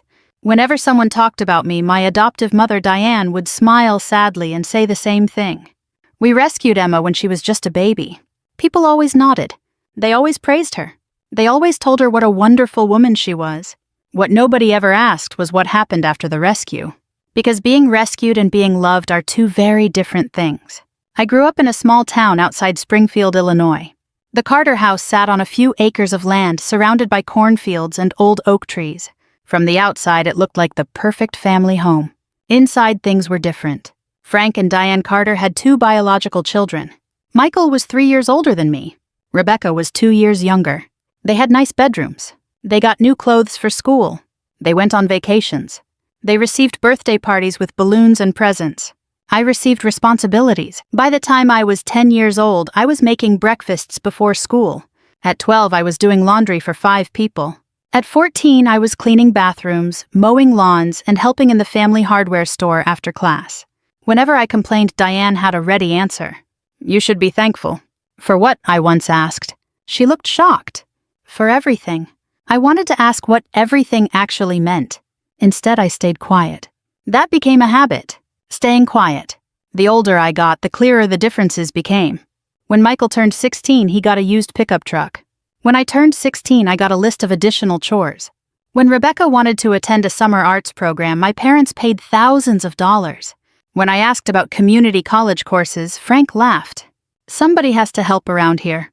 I understood what he meant. That somebody was me. I wasn't treated like a daughter. I was treated like an obligation, a responsibility, a debt that could never be repaid. The worst part wasn't the work. Looking back, I don't mind hard work. The worst part was hearing the same story over and over. We saved you. Every family gathering, every church picnic, every holiday dinner, someone would eventually bring up my adoption. And Diane would tell the story, how they had taken in a helpless baby, how generous they had been, how lucky I was. People would smile at me. Some would even say things like, You hit the jackpot. I always smiled back. It seemed easier than explaining the truth. The truth was that I slept in a converted laundry room until I was 22 years old. The truth was that every paycheck from the hardware store somehow ended up helping with family expenses. The truth was that I often felt more like hired help than family. But I never left. Partly because I had nowhere to go. Partly because I still hoped things might change. And partly because there was one person who convinced me I mattered. My grandmother. Not Frank's mother. Diane's mother. Her name was Margaret. She lived in a small cottage behind the main house. As she got older, I spent more and more time helping care for her. Unlike everyone else, she never treated me differently. She listened. She asked about my dreams. She remembered my birthday. One afternoon when I was 24, she held my hand and looked at me with tears in her eyes. "You've always deserved better." I laughed softly. "Better than what?" She didn't answer immediately. Instead, she looked toward the main house. Then back at me. "Just remember something." "What?" "Sometimes the people who tell you who you are have the least right to define you. At the time, I didn't understand. Years later, those words would come back to me. Again and again. Margaret passed away when I was 26. After that, the house felt colder, lonelier. Michael moved to Chicago. Rebecca got married. Yet somehow I remained. Helping. Cleaning. Working. Existing on the edges of everyone else's lives. By the time I turned 30, I had stopped expecting fairness. I volunteered at local charities because helping others gave me a sense of purpose. It reminded me that kindness still existed, that there were good people in the world. I certainly wasn't expecting anything extraordinary to happen. I wasn't looking for answers. I wasn't searching for my past. I was simply trying to build a meaningful life despite everything. Then an invitation arrived for a major charity gala being held in Chicago. An international humanitarian event. Hundreds of guests, political leaders, business executives, and one very special visitor, a European king. I signed up to volunteer without giving it much thought. I had no idea that a single evening would unravel 30 years of lies, or that the small crescent-shaped scar on my wrist, something I had carried since infancy, would become the key to a secret nobody had told me, a secret powerful enough to change everything, including the family that claimed they had rescued me. The charity gala took place on a cool October evening in downtown Chicago. I almost didn't go.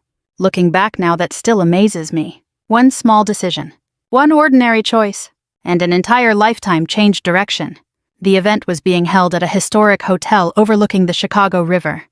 The ballroom glittered with chandeliers and polished marble floors. Everywhere I looked, people were dressed in expensive suits and elegant gowns. I felt completely out of place. Most of the volunteers did. We spent the afternoon setting tables, arranging place cards, and preparing serving stations. I remember standing near a large window as the sun began to set over the city skyline. One of the other volunteers smiled at me. "Nervous? A little." "Me too," she laughed. "Don't worry, just carry the trays and smile." That sounded simple enough. For most of my life, I'd been carrying things for other people. A tray wasn't going to intimidate me. Still, there was something strange in the air that evening, a feeling I couldn't quite explain. As guests began arriving, the ballroom filled with conversation and laughter. Television crews stood near the entrance. Security personnel quietly monitored the room. Everyone was waiting for the guest of honor, King Alexander, the constitutional monarch of a small European nation called Ashford.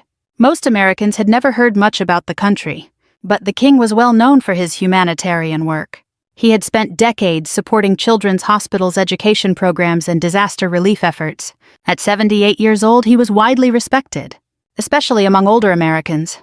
To me, he was simply another important guest. Nothing more. I certainly never imagined our lives had any connection whatsoever. The evening proceeded smoothly. I carried water glasses, refilled coffee cups, cleared empty plates. It was familiar work, comfortable work, the kind of work I had done my entire life. Around 9 o'clock, King Alexander arrived. The room immediately stood. Applause echoed throughout the ballroom. I glanced toward the entrance. He looked older than he appeared on television. Not weak, just tired. The kind of tired that comes from carrying responsibilities for a very long time. For some reason, I found that comforting. The event continued. Speeches were delivered. Awards were presented. Donations were announced.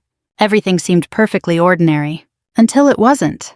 I was carrying a tray of sparkling water toward the king's table. One of the guests accidentally stepped backward. I adjusted my balance to avoid colliding with him. As I reached forward, my sleeve slid several inches up my arm, exposing the scar. The scar had been with me my entire life, a pale crescent-shaped mark on my left wrist. I rarely thought about it. Nobody ever had, at least not until that moment. The king's eyes locked onto it immediately. I still remember the expression on his face. Confusion, recognition, fear, all appearing within the span of a few seconds. Then came the crash. His crystal glass slipped from his fingers. It struck the marble floor. The sound echoed throughout the ballroom. Every conversation stopped. I froze. Everyone froze. The king slowly rose from his chair. His eyes never left my wrist. I suddenly became aware of hundreds of people staring at me. My heart began pounding. Had I done something wrong? Was there food on my uniform? What was happening? The king took several steps forward. Security moved instinctively. He lifted a hand. They stopped. The entire ballroom remained silent. Then he spoke. That scar. His voice sounded almost fragile. Not like a king. Not like a public figure. Like a man seeing something impossible. He looked directly into my eyes. "What is your full name?" I swallowed. "Emma Carter." His expression changed. "No." He shook his head. "That can't be right." The room felt strangely distant. I could hear my heartbeat. Nothing else. The king stared at me for several long seconds. Then he asked another question. "How old are you?" 30. The color drained from his face. A woman seated beside him suddenly gripped the edge of the table. She looked equally shocked. The king's chief advisor approached cautiously. "Your Majesty." The king ignored him. Instead, he asked me one final question. "Have you had that scar since birth?" I blinked. Yes. The answer came automatically. It was something I had been told my entire life. The scar had always been there. The king closed his eyes. For a moment he looked overwhelmed, almost emotional. Then he opened them again. "Miss Carter," he said softly, "I would like to speak with you privately." The room erupted into whispers. Reporters immediately began taking photographs. Security escorted me to a private conference room upstairs. I felt completely numb. Nothing made sense. Inside the room sat the king, his advisor, 2 attorneys, and several security officials. I suddenly wished I were back home cleaning dishes. At least that world made sense. This one didn't. The king sat across from me. For several moments he simply studied my face. Finally he spoke. "Emma, do you know anything about your biological parents?" I shook my head. "No, nothing at all." My adoptive parents always said they didn't know much. The king's jaw tightened slightly. His advisors exchanged glances. Something passed silently between them. Something important. I noticed immediately. "What's going on?" I asked. Nobody answered right away. Finally, the king leaned forward. "There was a child." His voice was careful, measured. "A little girl?" I felt a chill run through me. 30 years ago. The room became very quiet. She disappeared during a period of political violence in my country. I stared at him, unsure where this conversation was going. The child was never found. My pulse quickened. The king looked directly at my wrist, then back at me. That scar was documented in confidential medical records. I couldn't breathe. Not properly. Surely this was impossible. Surely this had to be some mistake. The king seemed to read my thoughts. "At this moment, Emma, I do not know what the truth is." He paused. "But I believe there is a possibility. A possibility of what?" The words barely escaped my mouth. The king took a long breath. Then he said the sentence that shattered everything I thought I knew. "I believe you may not be Emma Carter at all." The room fell silent again. And for the first time in my life, I realized that the biggest lie might not have been how the Carters treated me. The biggest lie might have been who I was. I barely slept that night. After leaving the hotel, I sat alone in my room staring out at the lights of downtown Chicago until sunrise. Every few minutes I replayed the conversation in my head. The king's face. His questions. The look of shock when he saw my scar. Most of all, the sentence that refused to leave me alone. "I believe you may not be Emma Carter at all." It sounded ridiculous. Impossible. Yet something deep inside me kept returning to it. Because if there was one thing I had learned growing up, it was this. The truth often hides inside things that don't make sense. The following morning I received a phone call. It was one of the king's legal advisors. His voice was polite and professional. "Miss Carter, His Majesty would like to request your cooperation." "With what?" "A formal investigation." I laughed nervously. "An investigation into me?" "Into your history." The word history hit me harder than I expected. Because the truth was I didn't really have one. At least not before the Carters. There were no baby photos from the hospital. No stories about my first steps. No details about where I came from.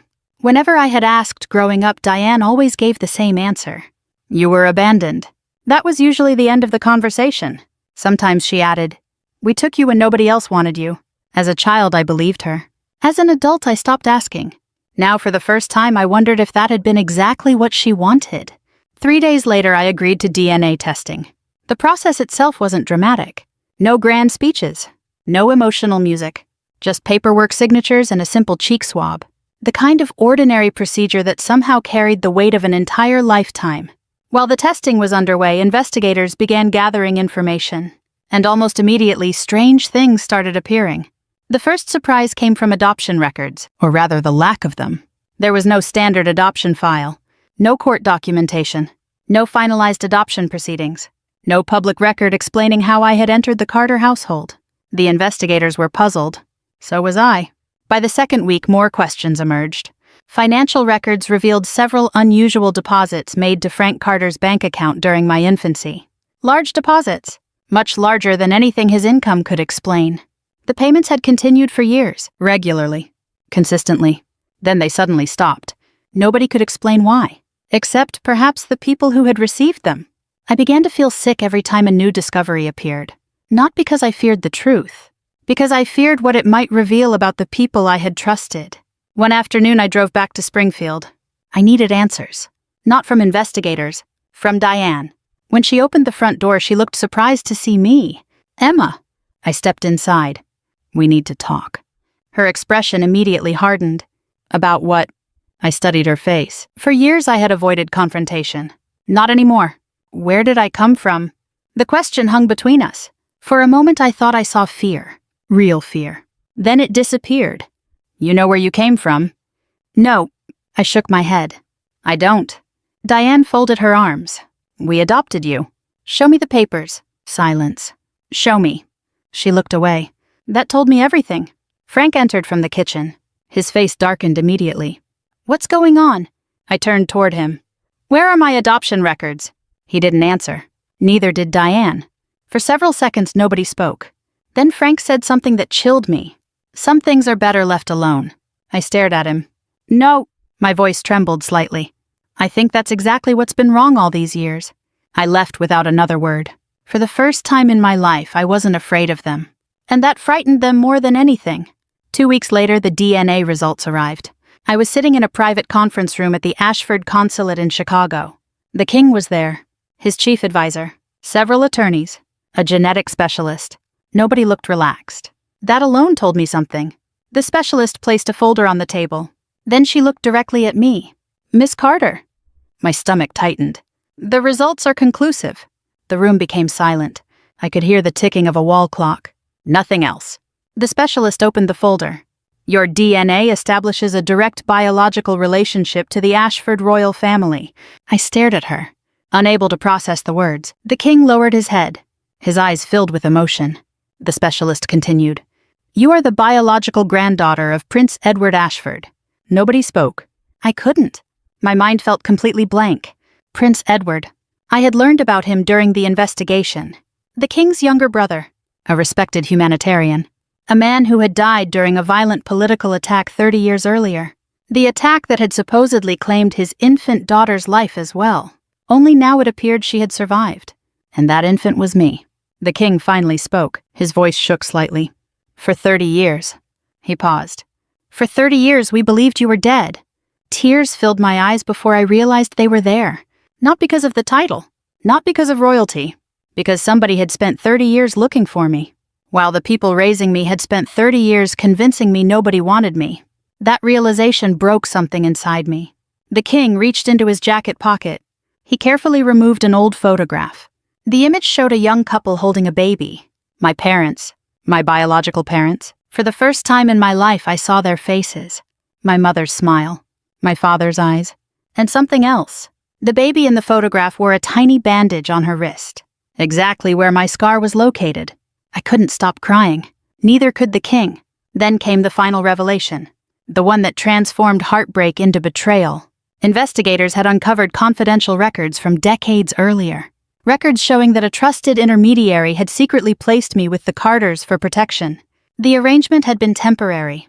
Financial support had been provided. Instructions had been clear. Keep the child safe. Maintain contact. Prepare for eventual reunification. None of that happened. Instead, the Carters disappeared with me. They kept every payment, ignored every inquiry, and raised me as a burden they publicly claimed to have rescued. The room fell silent once more. For years I had believed I was unwanted. For years I had believed I owed them everything. Now I finally understood the truth. They had never rescued me. I was the one they had stolen. For most of my life I dreamed about being treated fairly. Not rich, not important, not powerful. Just fairly. After the DNA results became public within the royal family, people assumed my life immediately transformed into some kind of fairy tale. It didn't. In many ways, things became harder. Because now I had to confront a painful reality. I hadn't merely been neglected. I had been deliberately deceived. For 30 years. That kind of truth doesn't settle comfortably inside a person. No matter how much evidence exists. A month after the DNA confirmation, I traveled to Ashford for the first time. The royal estate wasn't what I expected. It wasn't a glittering palace filled with luxury, at least not entirely. Much of it felt surprisingly normal. Historic buildings, gardens, offices, libraries, people working ordinary jobs. What struck me most was how many people greeted me with kindness. Not because of my bloodline, because they knew my story. The king personally showed me a collection of family photographs, pictures of my father, my mother, my grandparents, an entire lifetime I had never known. One afternoon we sat together in a quiet study overlooking the estate grounds. The king stared out the window for several moments. Then he spoke softly. "You have every right to be angry." I nodded, because I was more than I had ever admitted. I keep thinking about all the years. My voice cracked. The birthdays, the holidays, the people I never met. He nodded slowly. I think about them too. For a moment neither of us spoke. Then he said something I never forgot. Justice and revenge often begin in the same place. I looked at him. But they rarely end in the same place. At the time I wasn't sure what he meant. I would understand later. Back in the United States, investigators continued their work. What they uncovered was even worse than anyone expected. Financial records stretched back decades. Every payment sent for my care had been documented. Every transfer, every account, every transaction. The total amount was staggering. The money had been intended for my education, my medical care, my future. Instead, much of it had funded the Carter family's lifestyle. Vehicles, vacations, home renovations, college tuition for Michael and Rebecca. The more investigators uncovered, the angrier I became. Not because of the money. Because of the hypocrisy. For years they had told everyone they sacrificed for me. The records proved the opposite. They had profited from me. The story eventually attracted media attention. At first I hated that. Reporters appeared everywhere. Television crews, newspapers, online articles. People wanted interviews. They wanted drama. They wanted scandal. What they didn't understand was that this wasn't entertainment. It was my life. Still, once the facts emerged, public opinion shifted quickly. The Carters had spent decades building a reputation as generous adoptive parents. That reputation began collapsing almost overnight. Then came the confrontation. The one I had imagined countless times. The one I wasn't sure I was ready for. The king requested a private meeting. The Carters were invited. So were attorneys, investigators, and several witnesses. The meeting took place in Chicago, inside a large conference room. When Frank and Diane entered, they looked nervous. But not defeated. Not yet. Frank still carried himself with confidence. The same confidence I had seen my entire life. The confidence of a man who believed he could explain away anything. Diane avoided eye contact. Michael and Rebecca were also present. Both looked uncomfortable. The atmosphere felt heavy from the beginning. The investigators began presenting evidence. Bank records, correspondence, financial transfers. Every document told the same story. Payment after payment, year after year. The room grew quieter with each page. Eventually, Frank cleared his throat.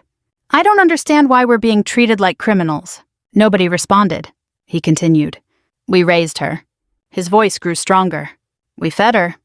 We gave her a home." For a brief moment, I felt something unexpected. Not fear, not sadness, disappointment. Even now, with the truth sitting directly in front of him, he still couldn't admit what he had done. Then he looked directly at me. "Everything you've become is because of us." The room went silent. The king slowly reached for a folder. He opened it carefully. Inside were decades of records. He began reading. Not dramatically, not angrily, simply reading facts. A payment for educational expenses, another payment for health care, another for future savings, another for housing support. Dozens, then hundreds, each one meticulously documented, each one proving the same thing. The support had existed. The opportunities had existed. They simply never reached me. Frank's confidence slowly disappeared. Diane began crying. The king closed the folder. Then he asked a single question. One question that nobody in the room could answer. If this child was your daughter? His voice remained calm. Would you have treated her this way? Silence. Frank looked down. Diane continued crying. Michael stared at the floor. Rebecca wiped tears from her eyes. Nobody spoke, because there was no defense. No explanation. No excuse. For the first time in my life, the truth stood fully exposed. Not hidden behind family stories. Not disguised by church reputations.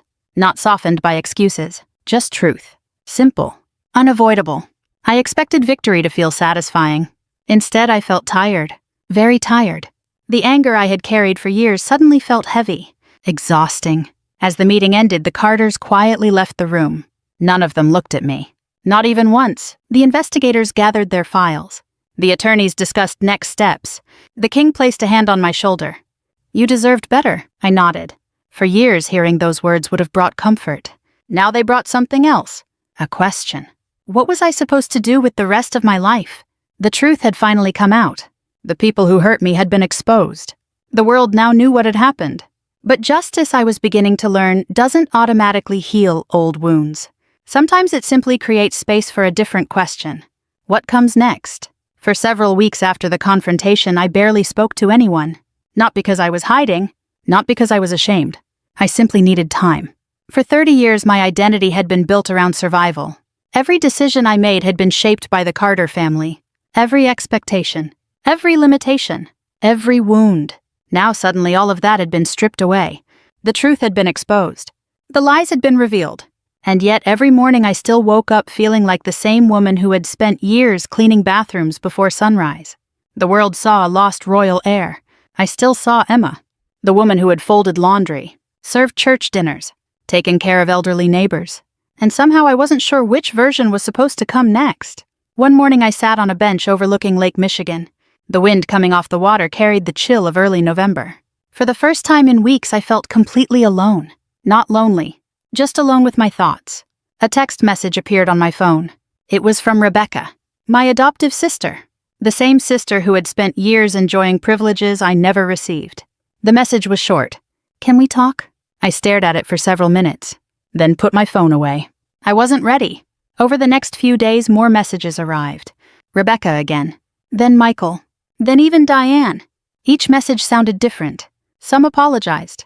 Some tried to explain. Some simply asked for a chance to speak. For years I had imagined this moment. The day they would finally acknowledge what happened. The day they would admit the truth. Strangely, it didn't feel satisfying. If anything, it felt sad. Because no apology could give me back 30 years. No explanation could restore birthdays that never happened. No amount of regret could replace the family I never knew. Around that time, the king's legal team met with me. There were options. Many options. Civil lawsuits. Financial claims. Property recovery. Damages. Compensation. The evidence against the Carters was overwhelming. Legally speaking, I could have pursued almost anything. One attorney leaned forward and said carefully, "You have a very strong case." I nodded. Everyone kept talking about winning. But something inside me resisted. Not because they didn't deserve consequences, they absolutely did. The consequences had already begun. Their reputation was destroyed. Their actions were public knowledge. Their carefully crafted image had collapsed. What troubled me was something else. I wasn't sure I wanted the rest of my life to be defined by revenge. That realization surprised me. It also frightened me, because anger had become familiar. For years it had quietly fueled me. Now I wasn't certain I wanted to carry it anymore. A few days later, I received an invitation from the king. When I arrived at the estate, he was walking through one of the gardens. We spent nearly an hour strolling among bare trees and stone pathways. Eventually, he asked a question. "What do you want?" I laughed softly. No one has ever asked me that. I'm asking now. I considered the question carefully. What did I want? Money, recognition, status, titles. The answer came faster than I expected. I want peace. The king smiled. I thought you might. We continued walking. Then he said something that stayed with me. Many people spend their lives believing revenge will heal them. I looked at him. Does it? He shook his head. It satisfies. He paused. But healing is something different. That evening I thought about Margaret, the grandmother who had shown me kindness when nobody else did. I remembered her words. Sometimes the people who tell you who you are have the least right to define you. For years the Carters had defined me. The black sheep. The burden. The rescued child. The servant. The outsider. The unwanted girl. But what if I stopped accepting their definitions? What if I stopped letting them determine who I became? The answer felt strangely liberating. A week later, I agreed to meet Rebecca. We met at a small coffee shop in Springfield. Neither of us knew how to begin. For several minutes, we simply sat in silence. Finally, Rebecca spoke. I was jealous of you. I blinked. That wasn't what I expected. Jealous? She nodded. You were stronger than all of us. I almost laughed. She continued. You survived things that would have broken me. Tears filled her eyes. I saw how they treated you. Her voice cracked. And I never said anything. For the first time, I saw genuine regret. Not excuses. Not self-defense. Regret. We talked for nearly 2 hours. Not everything was resolved. Not even close. But something important happened. The truth was finally spoken aloud. A few days later, I met Michael. That conversation was harder. He struggled to accept responsibility. He made excuses, deflected blame, avoided difficult truths. Yet even he eventually admitted something. We should have helped you. Simple words, long overdue, but honest. As Thanksgiving approached, I found myself thinking less about revenge and more about legacy. What would I do with this second chance? What would I build? Who would I become? Because for the first time in my life, the future wasn't being decided by someone else. It belonged to me. And I was finally beginning to understand that true victory wasn't making the people who hurt me suffer. True victory was refusing to become like them. The first Christmas after everything came to light felt different.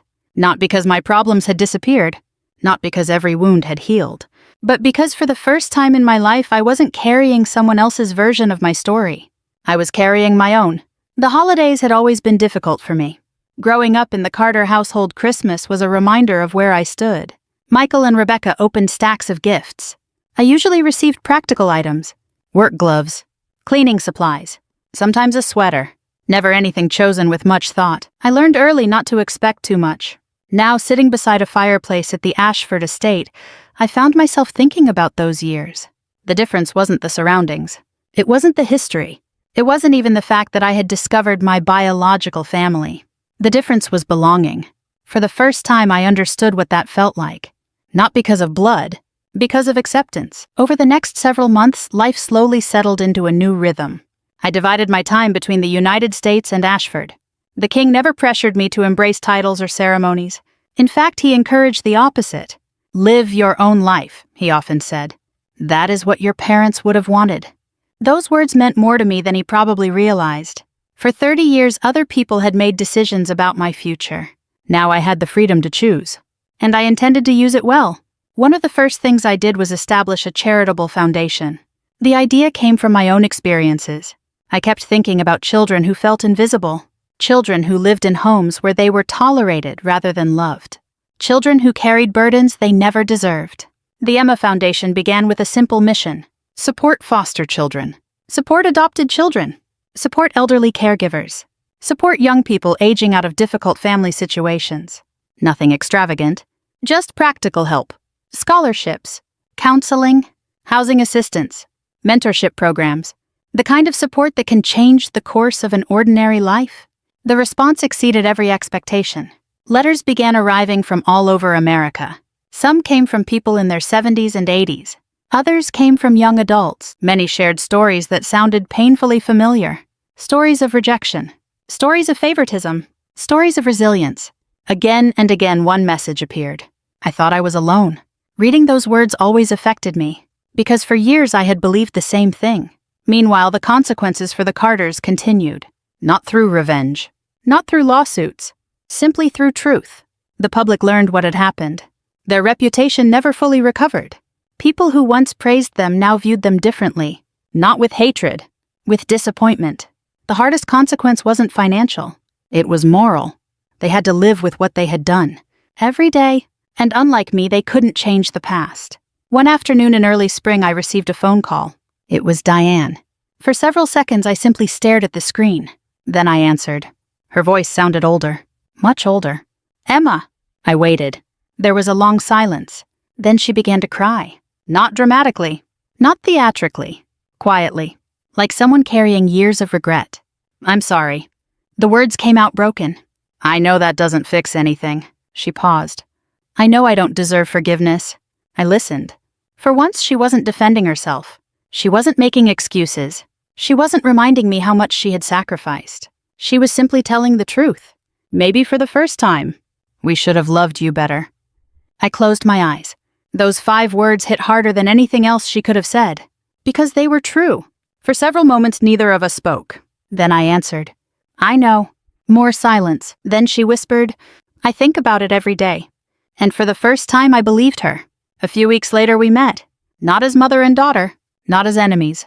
Just as 2 flawed human beings facing an uncomfortable truth. The conversation didn't erase the past. It didn't magically repair everything. Some damage cannot be undone. But something important happened. Responsibility was acknowledged. Truth was accepted. And a small measure of peace became possible. As for forgiveness, people often misunderstand what that means.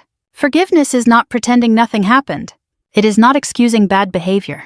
It is not surrendering justice. Forgiveness is choosing not to let bitterness become the final chapter of your story. That was the choice I made. Not for Diane. Not for Frank. For myself. A year after the gala in Chicago, I returned to the same hotel. The ballroom looked exactly as I remembered. The chandeliers. The marble floors. The river beyond the windows. So much had changed. Yet everything looked the same. I stood quietly near the place where the king's glass had shattered. The moment that changed my life. The moment the truth began to emerge. A reporter once asked me what the greatest surprise had been. Discovering royalty. Meeting my biological family. The inheritance. The attention. I gave the same answer I always give.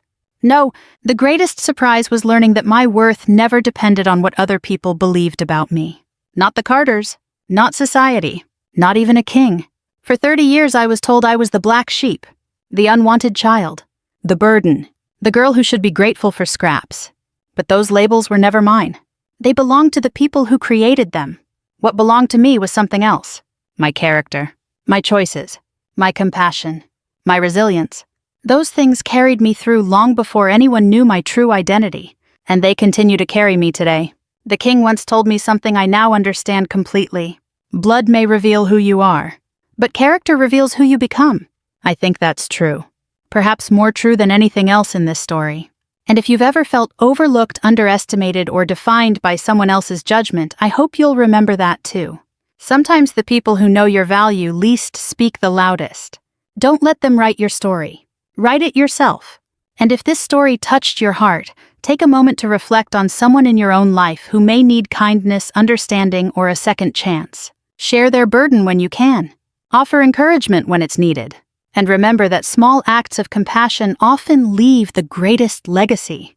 Thank you for spending this time with me. Thank you for listening. And if stories like this remind you of the strength of the human spirit, I'd be honored if you shared them with others who might need the same reminder.